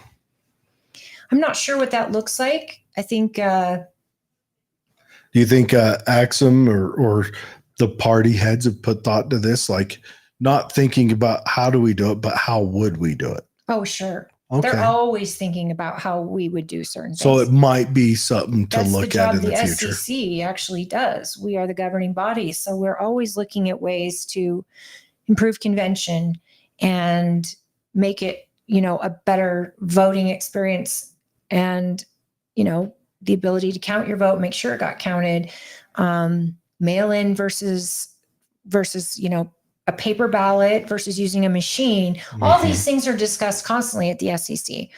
And should Utah adopt a runoff system? What are they actually suggesting? The Senate seat Mitt Romney is vacating has 4 candidates, and the 3rd District congressional seat John Curtis is vacating has 5. The race for state attorney general has 3 GOP candidates. Ever since state lawmakers allowed a 2-pronged route to the ballot, one through the traditional caucus and the other through signature gathering, crowded primaries have become a real possibility. Sounds like just do away with the signature gathering and problem solved. Cox became the Republican nominee for governor with only 36.4% of the vote. Okay, see. In a 4-way race, he went on to win the general election. Utah's 1st district congressman, Blake Moore, won his 4-way primary in 2020 with a little more than 30%. I don't love these percentages out of a party. That's the thing that bothers me, is that someone could win with only 30%. And I don't love that, but that happens when you get too many candidates on a ballot. Yes, if you got rid of the signature path, that would automatically happen. But if we fixed it at convention, where we only take the top, well, even then, if you did it, those signature paths already go no matter what. Yeah. So that's a tough one, because what's the solution they can even offer that doesn't involve getting rid of SB 54? Because we're bound by SB 54 until legislators change the law. And I know our House, at the Utah House, is prepared to get rid of SB 54, but it would never pass the Senate. And everybody's suggestions or thoughts on that. So is it that the differing. Senate likes it, or what is the? It's like I said, when you get outcomes like you do at convention, and then it shows totally different in the general or in the primary, SB 54 makes sense. I hate it. Yeah. But you see what I'm saying? Like, how terrible that it doesn't jive with what the delegates say. The outcome is not the same, and it gets us back into that whole thing. I hate SB 54. Mostly, though, I hate the state telling our party, a private party, how to choose our candidates. That's something I hate. That, to me, the state needs to butt out. We as Republicans should choose our candidates however way we see fit. And that could be a dual path, but it should be our choice. We could say, hey, for races like this, this, and this, we'll allow you to gather signatures. But for races where you need 100,000 signatures, no, we're going to go convention only. So if that were the party's choice, if we chose a dual path or whatever, it's just the state has stepped in and decided for us. And I can't say they did it without any help.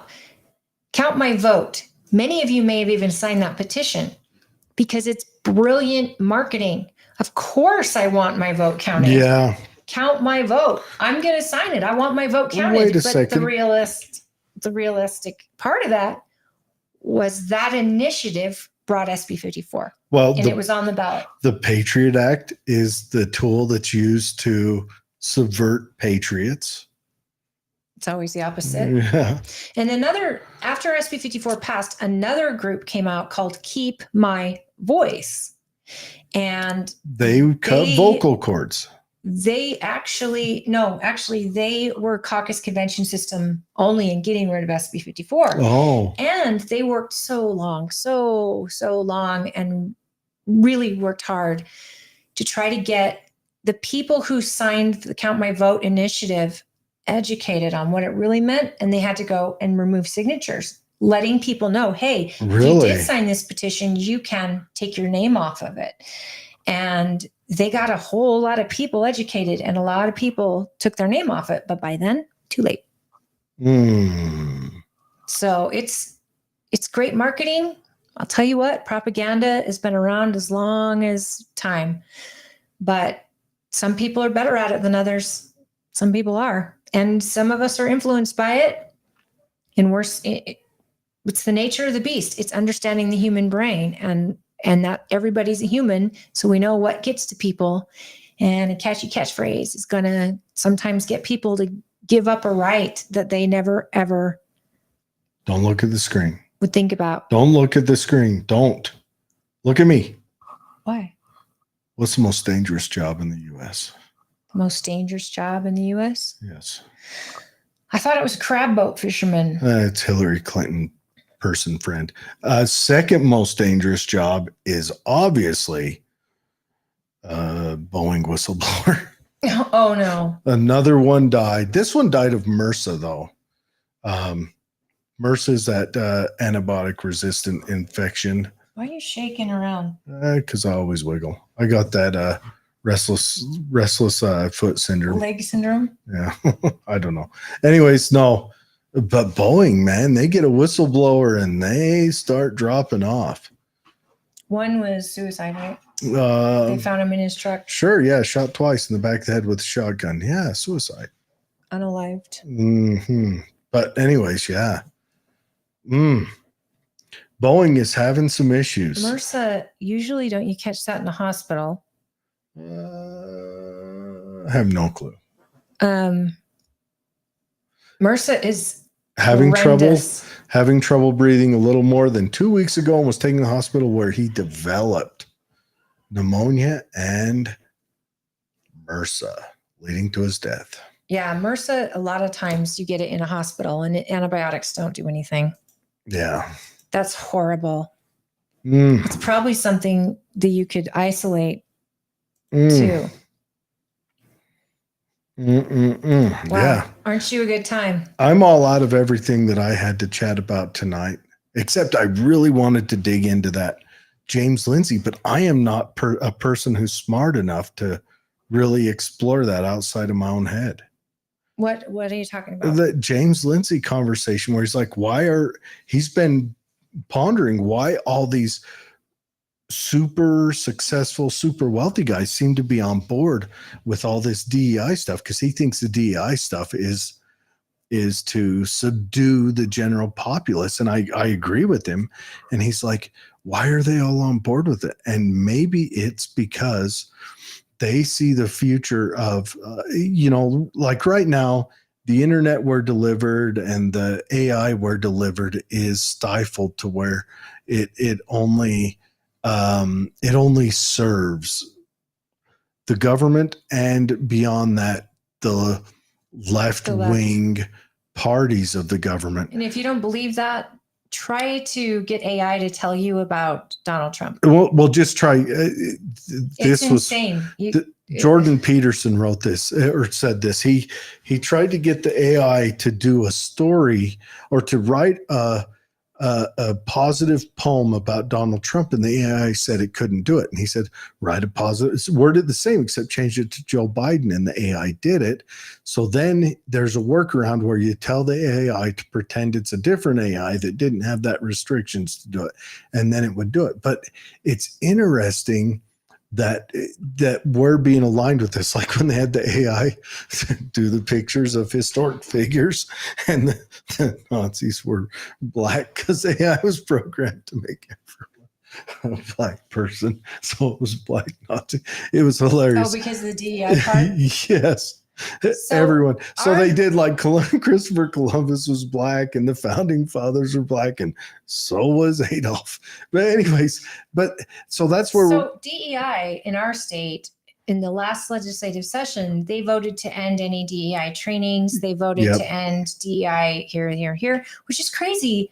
The candidates that want your vote, who are terrifying you with all this stuff with DEI and all this other stuff, they're terrifying you with it, but yet recently our legislators righted that ship and the governor signed it. So, well, the legislatures that supported restricting DEI are the ones that we're looking at them being challenged. No one's challenging the Democrat ones coming out with that message, or they're doing it in an area where their voice is so small that you never hear it. Like a Republican challenging the Democrat out of Salt Lake, their voice is so small. And maybe that's who we need to get into support. Not that, it's a question. I would argue that restricting DEI in colleges is not a free speech issue because the college takes public money. Now, at BYU, that would be a free speech issue, but at the U or Utah State or what are we supposed to call it now? Utah Technical, not Dixie College. Yeah. Is that how they say now? Utah Technical? Utah Tech. Yeah. It's Utah Technical. We're not Dixie. That's racist college. That's how they say it. I'm trying to think of the acronym. It's kind of like X, where everyone still remembers to say Twitter. I think their mascot is a person who has bent over forward and inserted their face into their fourth point of contact. Haircut, and it's blue. But then again, their high school or whatever it is just down the road is still Dixie. But anyways, still says Dixie on the rocks. I kid. But are we allowed to whistle Dixie anymore? Or be whistling Dixie? Or is that considered a hate crime? That's only if someone pulls a 6-shooter at. But anyways, I kid. This is too much. But we are ridiculous. So yeah, humans are, we're way out there. But so I look at where they take public funding. I think they need to come out there and be a bolster, just deadpan blanket across the board. We don't support any one group. We don't support anyone, whatever. We just say, here's what is. Honestly, colleges need to do away with like 99.9% of their socialism studies. But yeah, They also used to be the beacons of free speech. Remember that? well, they were And in the then 60s. they stopped letting you talk. But that's when they And- got in control. That's how it works. You're always the beacon of free speech when you're not in control. When the left carried no power, of course. But now that the left carries power, they want to shut everyone down. The right, the conservative side, were the people who tried to shut down free speech back then. Oh, what's going on? I guess the mayor of Salt Lake City Okay. talks about new hockey team, initial plans for the downtown entertainment district. Yay, you guys are buying courtesy of some the fun stuff. Of the fundraising taxpayers Okay, that are Jordan. like hockey. Yeah. Jordan 286 Mix Vlog says done like. That means you like the show, is that right? Done like. I hope you like it. I would like to learn jargon that keeps me hip to the times. I think if you're in college, No cap. and as long as you're not, I mean, I get it. I was in college, and I remember speakers coming. They would let me And I nowhere didn't near like- a college. They, you know, if I didn't like the speaker, I didn't go. If I wanted to make a point, yeah, I just didn't do that. I didn't do that because it just draws attention to the speaker more. So it's kind of has the opposite effect. But I also was not always the most popular with my opinions. And in college, for me, that was the place to, you know, talk about your free speech, and your professors were supportive and all of that. But the second, if I ever, like right now, what's happening with the Jewish students in these colleges, if it was any other race or religion besides Jew, this would be a different conversation, folks. There is no way the government, the college, the state would tolerate a Black American or any other person of color being prohibited from going to their classes or being. That's the thing. That's where the stopped. law is broken. And they need to go after that. But they Don't go after saying, oh, it's roundabout, you're doing an anti-Semitic thing. Say, hey, you just stopped someone from You're taking someone's civil partaking in liberties. something they paid for. So we are charging you with whatever. You know, the girl who couldn't take her final that's complaining about it. All right, there we go. We have something we can go after. Drag them into court. Say, guess what? You get to pay for that girl's semester she lost. There you go. Right. And young lady, we apologize for that. Yes, it's a burden on you, but it will be free for you to attend the final semester next year and do the class. Young lady, because you were prohibited, we're going to let you take the final today. Yeah, The but problem is that's a professor's decision, but and still- professors are some of the problem. but still, that dillweeds that stopped it, they get to pay They for get it. punished. There we go. And I like justice where the person victimized receives the compensation, not the state. That's fair. What's the compensation worth? And I'm sorry, but racism, anti-religious discrimination, I mean, it's more than just a financial thing. So you get punitive, but I also don't Mhm. like our courts being filled with punitive, lawsuits. So it's almost like, what do you do? And how do you rectify that when the problem is just as much a lot of these professors and school administrators as it is the students? And any administrator not willing to go, you know what, this is crap. You're treating these kids in a way that's not healthy. When governors go, hey, you guys are a school paid for by our taxpayers, so we're sending in the National Guard like they did back in the 60s, because That it didn't wouldn't work out well. Either way, you can't Just throwing it keep down. a student. That's how That Black didn't- students were I able would- to get into I school. would not it use- took the military. So I would not, and no, the military didn't go there to let kids into class. The military went there to stop people from saying we shouldn't be in Vietnam. Just saying. there were kids that were not able to go to school. Black kids were not allowed inside schools.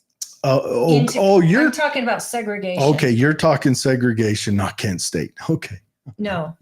All right, good. But what Yes. I'm saying is And that's those- what had to Those happen. National Guard didn't respond to Alabama to a college. They responded to Alabama to an elementary school It was a high school. or a high school because the governor and the mayor were stopping and the police were the people enforcing a law that was just made illegal. And this is no different than That's the right. administrators doing this to the Jewish students. The professors are part of the problem.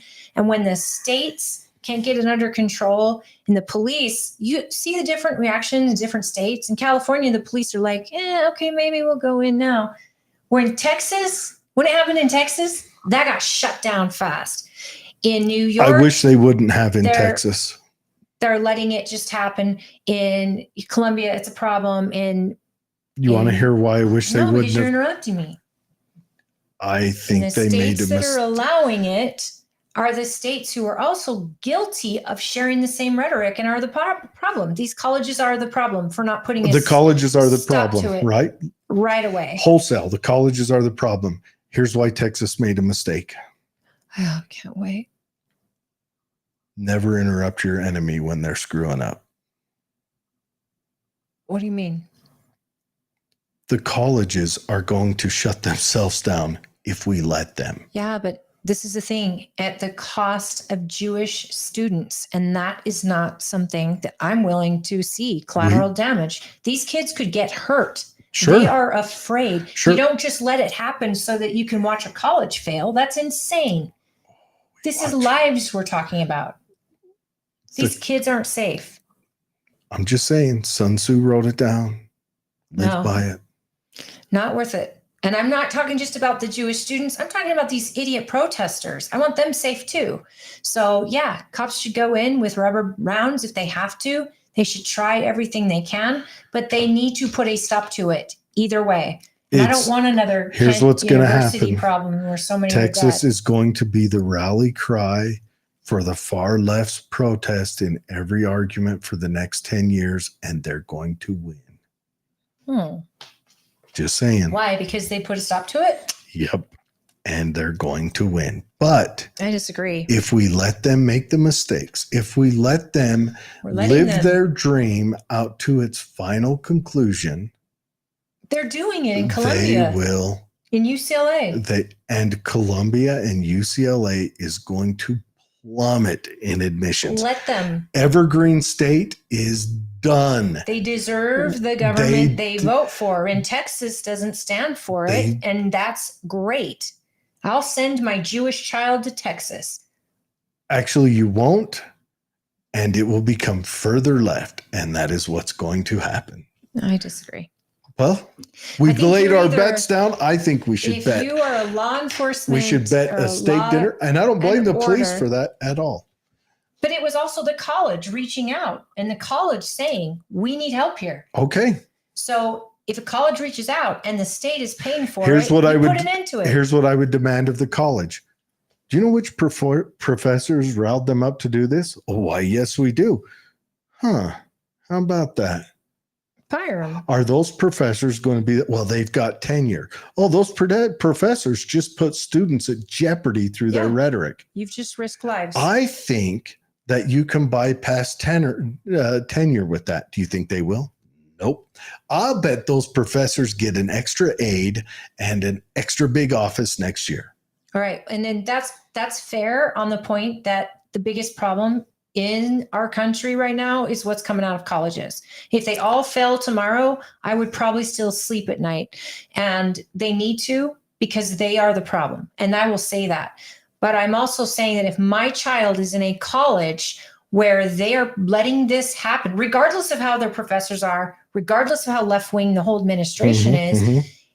I expect law and order, and I expect my child not to be collateral damage in their little fit. So I'm glad the police went in. You know what I would Let expect? New York show what they are. Let California show who they are, because the Ivy League schools I are would dead. expect- They're dead. My happy ass, the only person by nature who was designed to protect that little human, to go down and get them Absolutely. and extract them from it and let that college drown in its own bile. I can agree to that.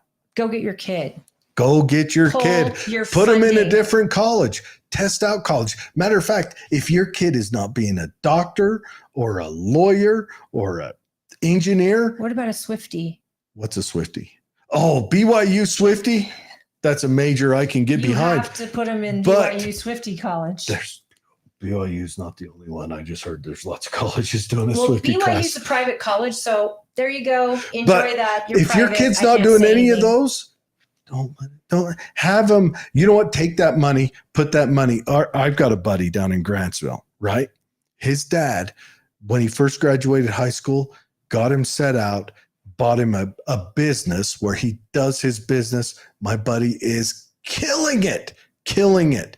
Better off than any one of our friends that went to college and got a doctorate or a master's or whatever else. His dad got him set down the right path, and that's to be a business owner with employees and building an empire.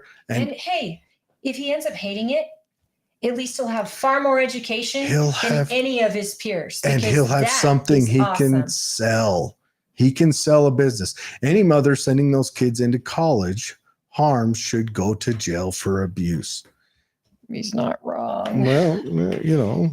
We are spending our life savings to get our kids educated, and we are doing it, and they are coming back where they hate us, where they forget their values that we have talked, and we've paid for this, folks. He's not wrong, because as parents, we're responsible to help them become adults who are functioning and good members of society. And absolutely. Well, we've got like 19 minutes left, and we might even close out 5 minutes early. But Jeff Adamson asks, we're going way back. Everybody, you've got to do the way back machine right now. Lyman's running mate, Bangeter, found ineligible to be on the June ticket. Jeff, is that absolutely true? Wow. Is that been a decision made? I thought that the lieutenant governor was giving an exception or something. Is that accurate? I would love to see a Carson Jorgensen ticket, but I'm not sure that could even be done. We're trying to do our research. Yes, you got to. Phil Lyman's running mate not eligible for gubernatorial ticket. Wow. This comes from the Herald. That is daily. I'm going to share it on screen. Wow. So when did this news break? Is it just barely breaking? Wow. Okay. Well, I mean, it is his lieutenant governor. So you know who was pretty phenomenal was Carson's lieutenant governor pick. She's awesome. Doesn't meet residency eligibility requirements for the office of light governor. Okay. And I'm with you. Jeff, I would love him to ask Carson Jorgensen.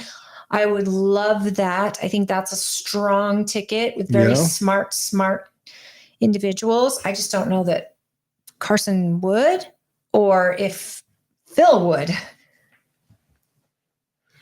But that would be incredible. I mean, that would be really incredible. Oh, that's heavy. Yeah. He has to hunt down a light governor candidate now. Hey, Jeff, thanks for sharing that breaking news with us. You know, I'm just going to, Phil. Now I understand. Holly would make a wonderful lieutenant governor.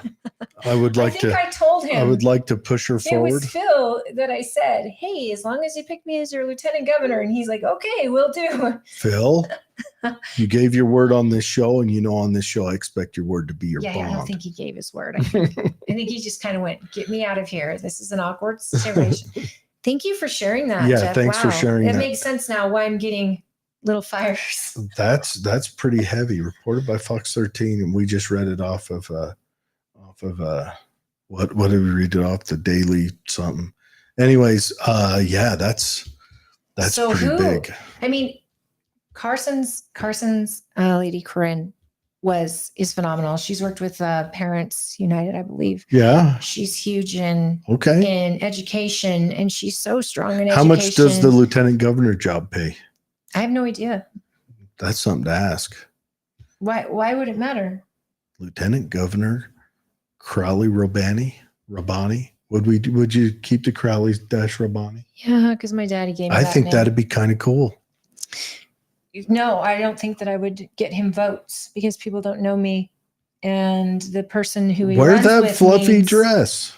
That was a good dress. But people that choose your running mate, they need to be highly qualified, usually with experience, and people know them and will support one or the other with their vote. Well, I'll tell you one name that I would never And put Phil's forward. guy was a Bangeter I would and never had a put good forward one name, reputation. and that is yours truly.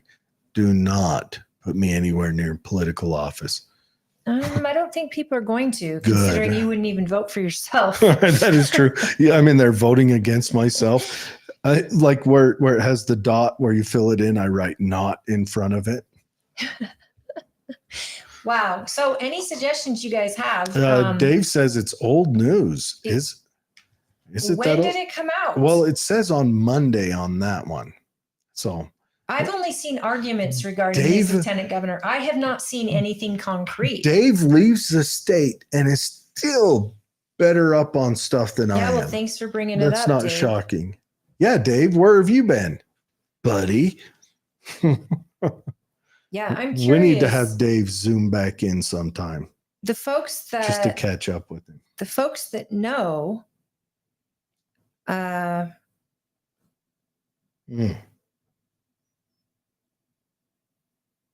So I'm wondering if people see this as a slight regarding the decision made by Lieutenant Governor. Because from what I understood, this was still up for negotiation and they were working on it. I even think there might have been courts involved.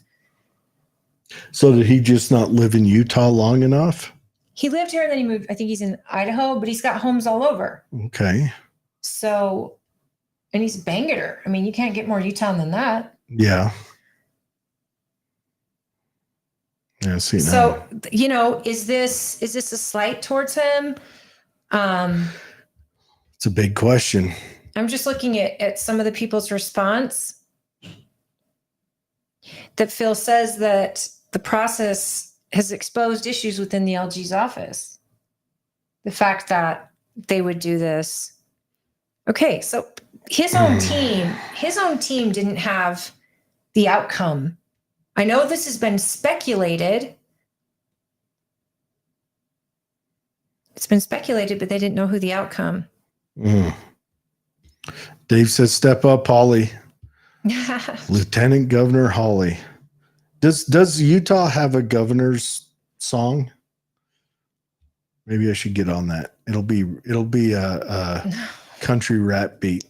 A country rap beat. I think more of a little bit of picture crap. the Mormon Tabernacle Choir because they have got an extraordinary voice and they're world famous. I'm not being sarcastic, but I think that would best represent Utah's voice. Here she comes. Singing rap or country. She's Miss Almost Utah.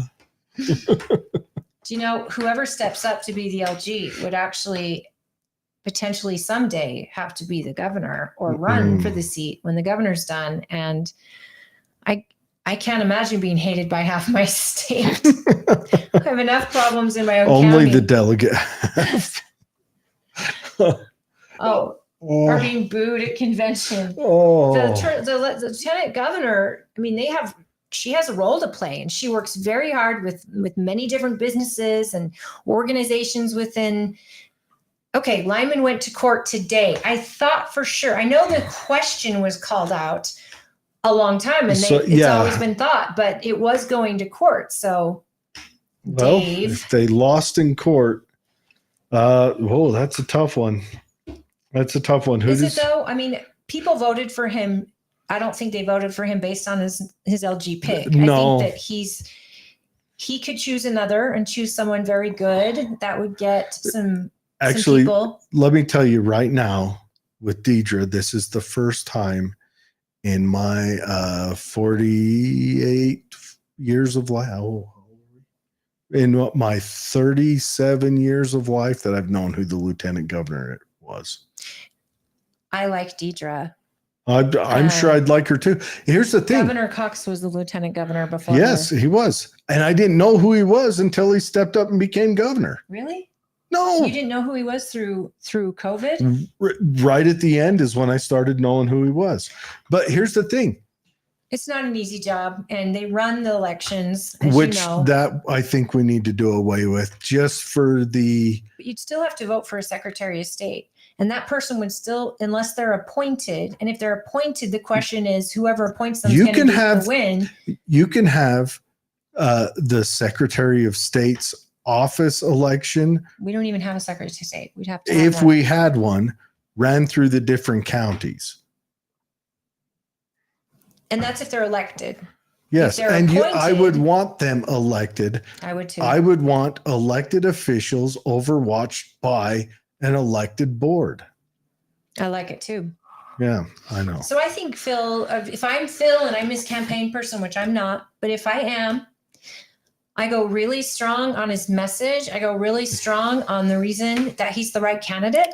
And in the meantime, I look for someone who's strong on something that he's not as strong on, someone that complements him, and someone that will be, that's known for their integrity overall, and somebody that holds to the platform and can keep him honest, and he can keep them honest. I think that this isn't the end of the world for him. In fact, there's just another opportunity. I think you're right. So I hope, I'm sure, because I know delegates, they're probably accusing the LG's office of something that against Phil.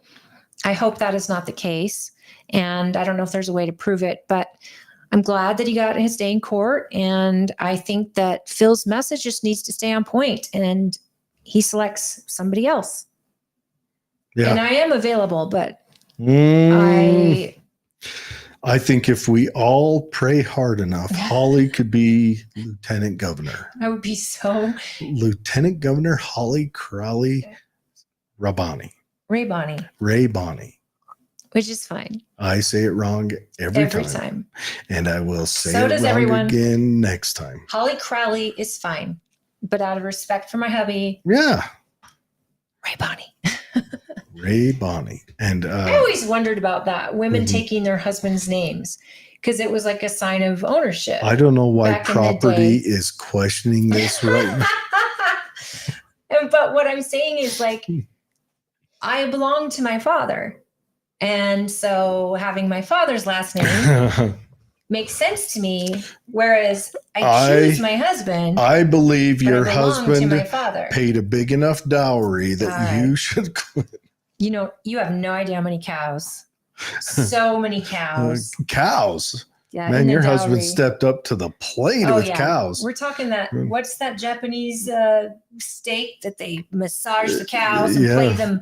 You know, classical music as they're free roaming, and they've got all the fat marbled. Were I a girl, my dowry would be field mice. Still on the if you were a girl sticky pad. Don't you mean when you were one? Well, when I were a girl. Post-op. I'm almost post-op. The hormones are working. I know. You are a handsome woman. I always thought that was like the weirdest compliment when someone goes, well, that's a handsome woman. Like, I thank you. She births conquerors of worlds. What was it they said that Conan said? What is your dream? To see your enemy driven before you and to take his women, something and something. You know what? Your quotes are always so good and so not even definitive. And I find myself baffled by how deep a quote like that really is. Yep. Didn't he say something woman? I don't know. I can't remember. I need to look it up. Anyways, we're going to shut the show down, guys. You guys, this was so fun. And thank you to all of you on X who are supporting us today and yes. who've been chiming in. Yes. And on YouTube and on subscribe on any platform that you're watching. Yep. You can also catch us on the podcast platform on your device. So we're there. And I hope we don't annoy you. I at least tell you that we value every comment. And when we get our call screener back, or when we figure out how to work once our he's own call done screener, managing half the candidates in the state of Utah's internet But sites. we're not a political show at all. There's no political intent. But our call screener's so deep in politics. He runs the websites for like half the I candidates. did get to see him at convention. Did you? Yes, it He's was the a first stud. time I've seen him in what? He 2 actually months? ran a show 2 weeks ago. He did his own show and he interviewed, I want to say he interviewed Phil, but he ran a show just to fill time because a lot of the people on the network are also candidates in more local Utah races. So they haven't been able to do a show like this where me, I'm just a empty-headed moron and Holly is, Holly. And Wow. no, but Holly, we've been able to step up and produce the show, which is also why we did the Wednesday shows to help out the platform. And, although we couldn't do it at the 2 to 6, we did it at a more 6 to 8 And format. sometimes we'll do that. Sometimes we'll hit a Wednesday show depending on the guest. I think every Um, election season we'll be getting our butt kicked like that. We haven't even started. Oh, We haven't even started. We haven't even hit a primary yet. Then we go to the generals. We've got a whole list of candidates. Yeah, I was gonna. So we may have to do some Wednesday night shows. We appreciate your support. We hope you'll like and subscribe. And we also hope that you'll check out KMMU and whatever they're KMMU.org Yeah, KMMU.org and or subscribe there, and then they'll give you all our stuff in archives. And go over and watch our interview with Phil. It was great. He is a great guy, really fun, really smart. And we hope you'll we've got Monica Wilbur and Matt Hymas, and we'll be having hopefully them on the show soon again. Yeah, we'll get them on again to chat with them. And Celeste and Colby. Yep, Celeste, Colby. We're also, the emails are going to start going out to all you other party people. I apologize for not stepping up earlier and getting you on, but I want to hear your message. You might come with workable solutions to problems that we need to hear about. What party people? The Democrats and Yeah, but they're still not even doing anything till after our primary. yeah, but they're still running. They're still filed. Right. But I'm saying we should probably get them in once we have all the candidates, because right now we don't have all the candidates yet. We don't know who they're running against. Mm-hmm. But they can still come on and say, Oh, sure. But now that's Wednesdays for sure. Then. My name is whoever, and I'm running to be your dictator or tater dictor, whatever, and I want to do it, and I bring a utopia that there will be a cornucopias asunder. And okay, he's dragging it on. I want to say thank you to my family, who is so supportive and so amazing, and to my friends who are family, and to all the delegates in this county and the electeds. I mean, this stuff happens only because we stay involved. And I beg you all to stay involved and, go to the events that people host, show up, be there, be present, and bring your voice and talk to your neighbors. And let's just keep going and let's educate people and always listen. Judge Judy says God gave you 2 ears and a mouth for one reason, so you can listen. But he made the mouth bigger. Or she made the mouth bigger. Did he though? Have you seen Who your was that? ears? Who's saying that?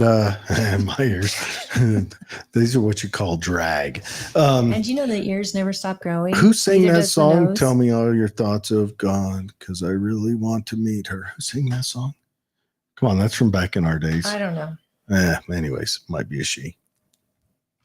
Okay, everybody, Yeah. we wish you the best weekend. We look forward to seeing you next Friday. We will have our guest on. His name, I haven't even sent it to Jared yet. Oh, yeah.